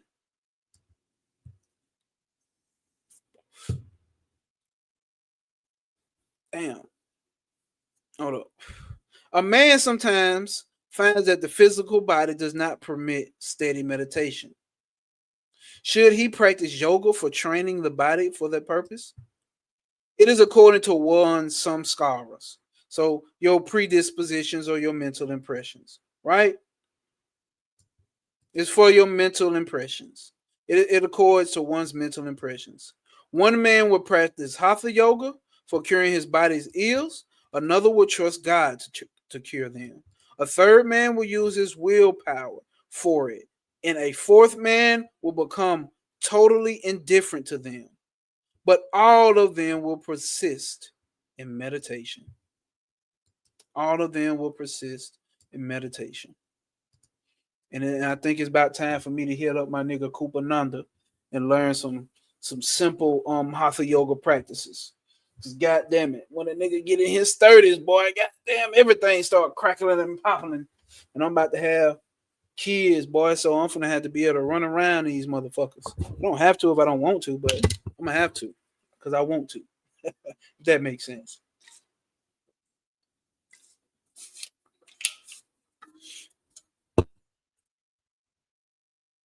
Now, facts, y'all. Yeah, them three gunas. That's the way this shit crumble. Hey man, you gotta. Hey man, motherfucker, we wanna. Hey, what's up with the mind and the mind this and that, bro? Go grab Top with Shoot It, bro. Go grab the book Top with Shoot It, bro. Go grab that book Top with Shoot It, because I'm telling you, gang, that motherfucker is, man. All right, but don't get lost in it, because it's gonna give you some concepts. You need to understand the overall principle of that shit. And it's gonna be the three gunas and the fucking five elements. Facts. That's it. I'm telling y'all, man. My boy Ghetto 50 said decode to re-engineer the code. Or apply the code when necessary. Facts. Apply the code when necessary. My boy said he put in a week of that goddamn hatha yoga.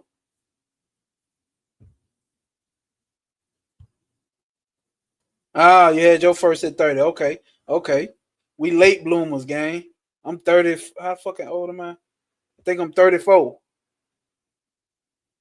Yeah, I'm 34. So yeah, had my first one at 34. You know who was talking about the Gooners way back in the day? Crowley. For real? Damn. I ain't even know that, Rosa Flame. Didn't even know it. Didn't even know it. I see reminiscences of Miss Fortune, Miss Dion Fortune. But I ain't know Crowley was talking about that shit.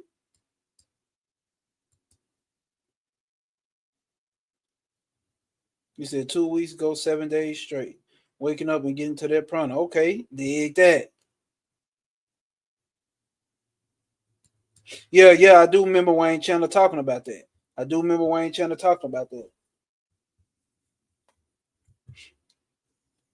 Because Wayne Chandler, he get into is it Reiki? One of them practices. I've been doing this for some years, which is funny. So I did the week ritual of practice with more intent and understanding, and got so more much out of it. I've been doing it and doing it more effectively. Dig that, bro. That what's up right there. Now that what's up right there. It's about time for your boy to go on and pick up some of that. I ain't gonna lie to you. Um, okay.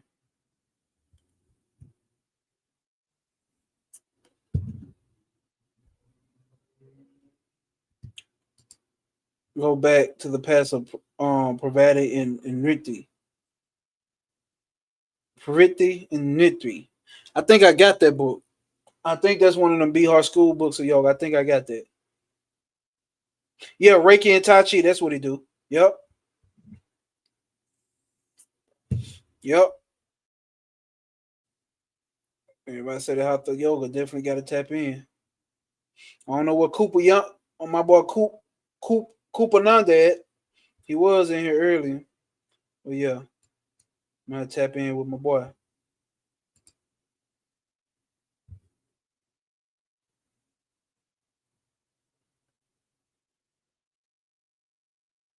Okay.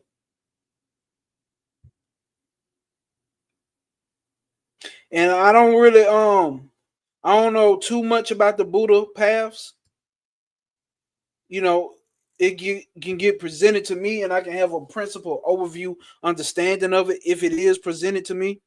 Probably more about the yogic paths and I can probably make the correlation to get an understanding of it more than anything.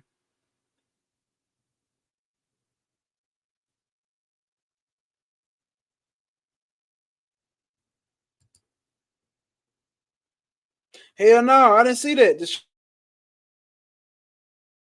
Just like my shit don't be giving notification, it definitely didn't give me that fucking notification. Rose of Flame. So I'm gonna have to go check that out.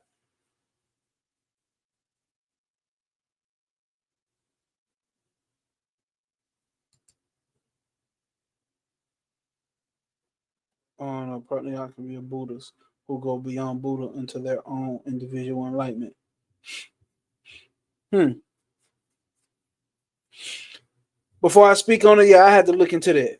I had to look into that. I had to look into that.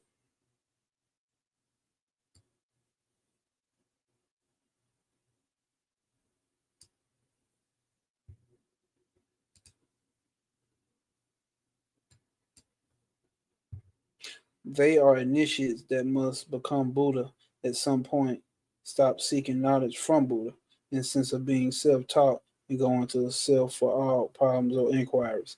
That's it. Because that's the same thing being taught here.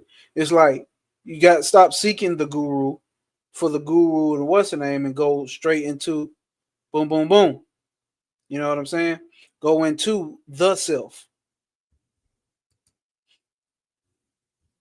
The quest for self is an essential factor, and all the rest are mere accessories.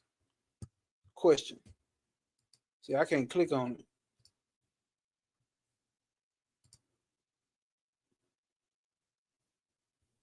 Oh, shit. Is it gonna let me? It ain't gonna let me. What's the name? I can't even click on it, Rosa Flame. Not from the what's the name I'm in.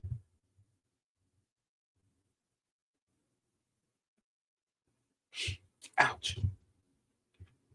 Ouch. Shit. All right. Come on, y'all. I'm finna finish up this last page. All right. Question. My attempts at damn, I just see this. He left a long ass question. He gave him one simple answer. Let's see. My attempts at concentrations are frustrated by sudden palpitation of the heart and accompanying hard, short, and quick breaths. Then my thoughts also rush out and the mind becomes uncontrollable. Under healthy conditions, I'm more successful and my breath comes to a standstill with deep concentration.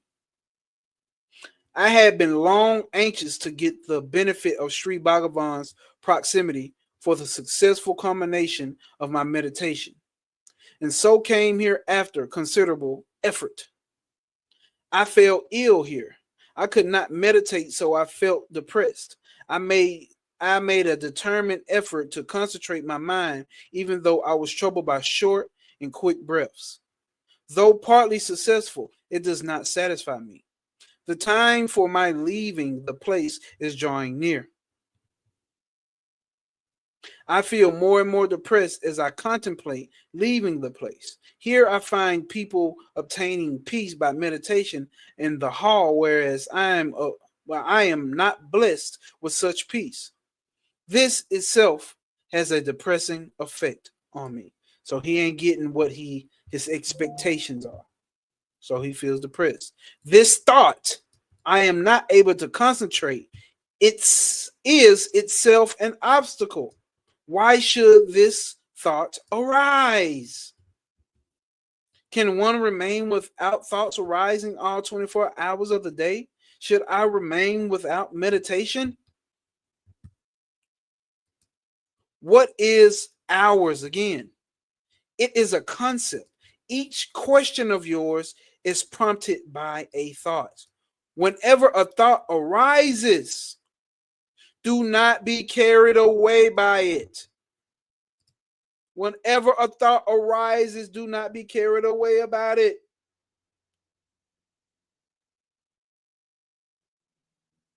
You become aware of the body when you forget the self. But can you forget the self? Being the self, how can you forget it? That's what I'm saying, y'all. How can you forget it? There must be two selves for one to forget the other. Do you hear that? There must be two selves for one to even forget the other. It is absurd. So the self is not depressed, nor is it imperfect. It is ever happy. The contrary feeling is a mere thought, which has actually no stamina in it. Be rid of such thoughts, nigga. Why should one attempt meditation? Being the self, one remains always realized, always self realized. Only be free from thoughts. God damn it, he dropping his shit. You think, listen, you think that your health does not permit meditation. This depression must be traced to its origin. The origin is the wrong identification of the body with the self. You think you, the self, is this person. Which means if you've been there learning these teachers, you have not gotten it yet. which is fine. But the origin is the wrong identification with the self, the body with the self. The disease is not the self, it is the body. The disease is not the self, it is the body. But the body does not come and tell you that it possesses the disease. Does your body tell you that? It is you who say so. It is you who say so. This person, this figment of the imagination who says so. Why? Because you have wrongly identified yourself with the body. The body itself is a thought. The body itself is a thought. Be as you really are. There is no reason to be depressed. Depression is of the wrong identification. It's the ego.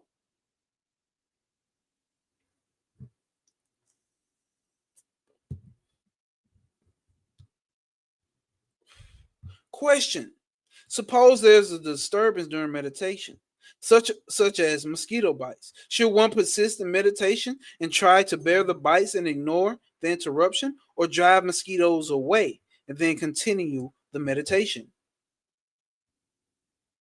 Answer. You must do as you find most convenient.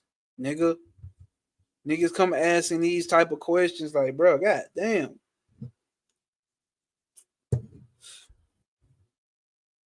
You will not attain mukti or liberation simply because you drive them away.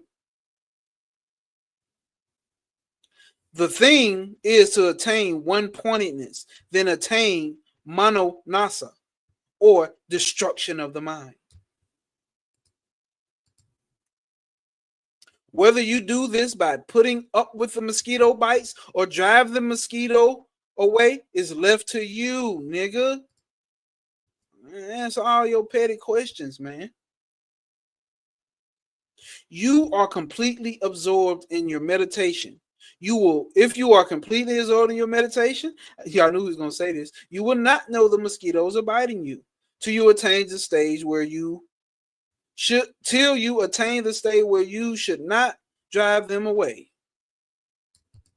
People are practicing meditation. People practicing meditation are said to get new diseases at any rate. I feel some pain in the back or the front of the chest. This is seated to be the test of God. Will Bhagavan explain this and say if it is true? Hey, the way he first answered his ass, that nigga said, there is no Bhagavan outside of you, and no test is therefore instituted. Ooh-wee.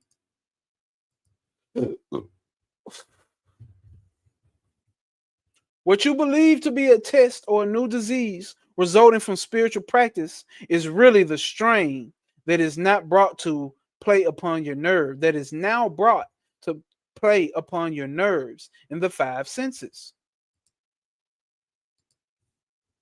The mind, which was hereto operating through the nadis or the nerves, right, of the nervous system, to sense external objects, maintaining a link between itself and the organs of perceptions, the five sense organs, right, or the sensory organs, is now required to withdraw from the link.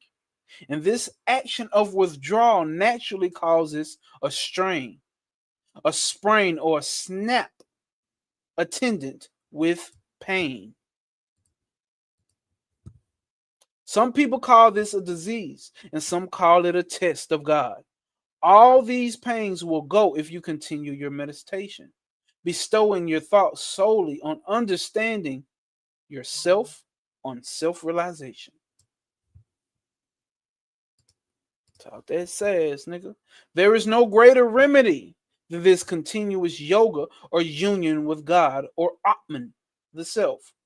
Pain is inevitable as a result of discarding the vasanas, or mental tendencies, which you have had for so long.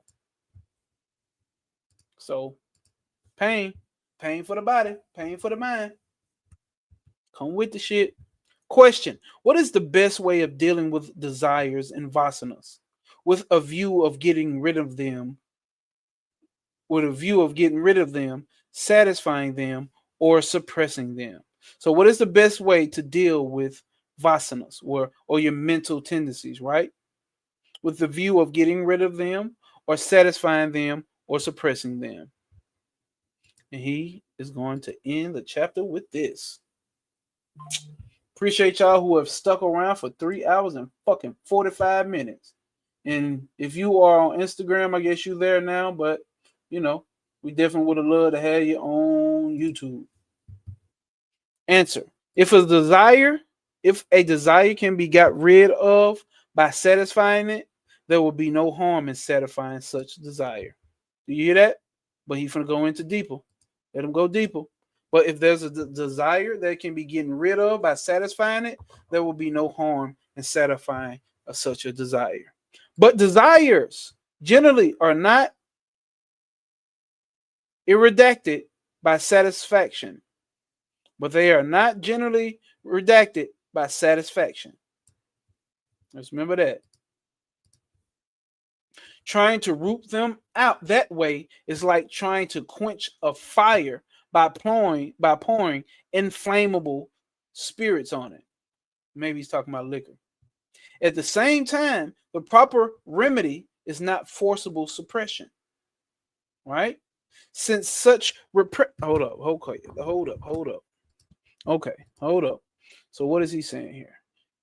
So trying to rid yourself of these mental tendencies, right? Trying to root them out that way by satisfying the desires is like trying to quench a fire by pouring inflammable spirits on it. All right? Let's highlight that. At the same time, the proper remedy is not forcible suppression, since such repression is bound to react sooner or later into a forceful surging up of desires with undesirable consequences. We know about suppressing, right? We know that's not the right thing to do. Let's see. The proper way to get rid of a desire is to find out. You already know what he's going to say. Who gets the desire? What is its source? Who is this one who's desiring what it's desiring? Huh? Should have known he was going to say that. When this is found, the desire is rooted out and it will never again emerge or grow.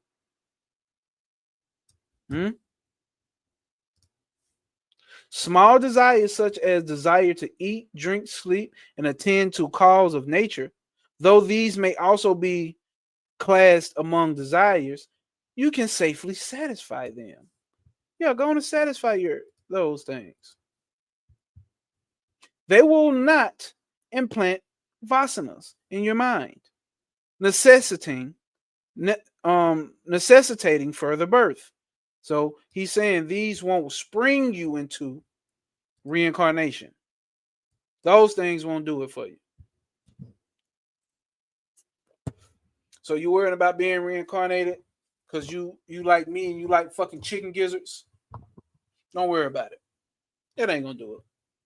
These activities are just necessary to come on. We know about overeating, though. Let's not confuse that with overeating. These activities are just necessary to carry on life and not likely to develop or leave behind vasanas or tendencies. As a general rule, therefore, there is no harm in satisfying a desire where the satisfaction will not lead to further desires by creating mental tendencies in the mind. So I would say, y'all, I can bring myself back to the stage. I would say this. Think about whatever desires you have. Does it have the potential to create more mental tendencies? If you satisfy a desire, does it create a desire for you to have more and more and more and more and more and more of it? We live in America.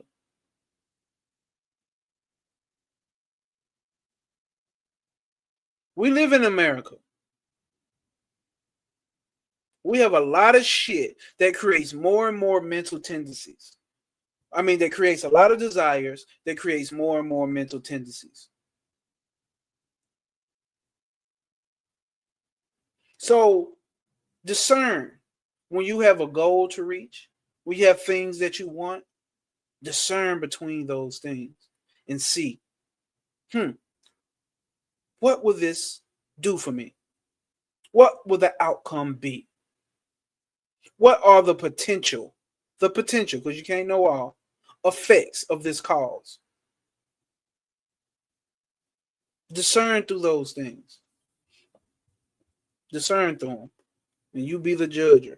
Let your mind body complex be the judge of that if you want. Question: in the practice of meditation, are there any signs in the realm of subject experience which will indicate the aspirant's progress towards self-realization? Will there be any signs of a subjective experience that will indicate how far you come? That means anything. The degree of freedom from unwanted thoughts and the degree of concentration on the single thought are the measures to gauge the progress. And my nigga, we have completed chapters 15 and 16 of Sri Ramana Maharshi's Be As You Are. He has broke down the struggles and strifes of spiritual practice and self-realization and experiences. He's also broke down spiritual powers and visions. You should have left here today. If you have watched this whole thing, you should have left here today feeling 100 pounds lighter, because he discarded a lot of ignorance. The ignorance that seems to block you from self-realization. And my niggas, we have spent 4 hours together, and I love spending every hour that we spend together with each other. But let me get some SOPs in the chat, and we getting the fuck up out of here. Actually, we're not going nowhere because we eternally are. But this YouTube screen is getting shut down, nigga. Let me get some SOPs in the chat, y'all. SOPs, SOPs, SOPs in the motherfucking chat.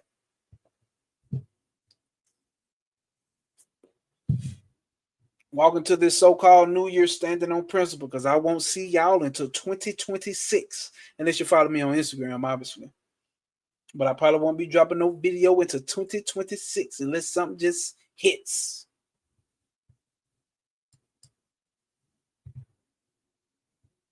This body-mind complex won't be dropping no videos until 2026 unless something hits. We just got 4 SOPs. Goddamn. Okay, there we go. Okay.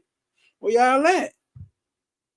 With that being said, man, no obstacles will apprehend you. Prosper over motherfucking pain. There are no obstacles. There's only opportunities for you to realize the self. Let me say that again. And I'm going to get my face out the way. There are no obstacles. Only the opportunities for you to realize the self by doing our standard operating procedure, switching on up to observatory mode. Observing, who is this who has this desire? Who is this who wants this?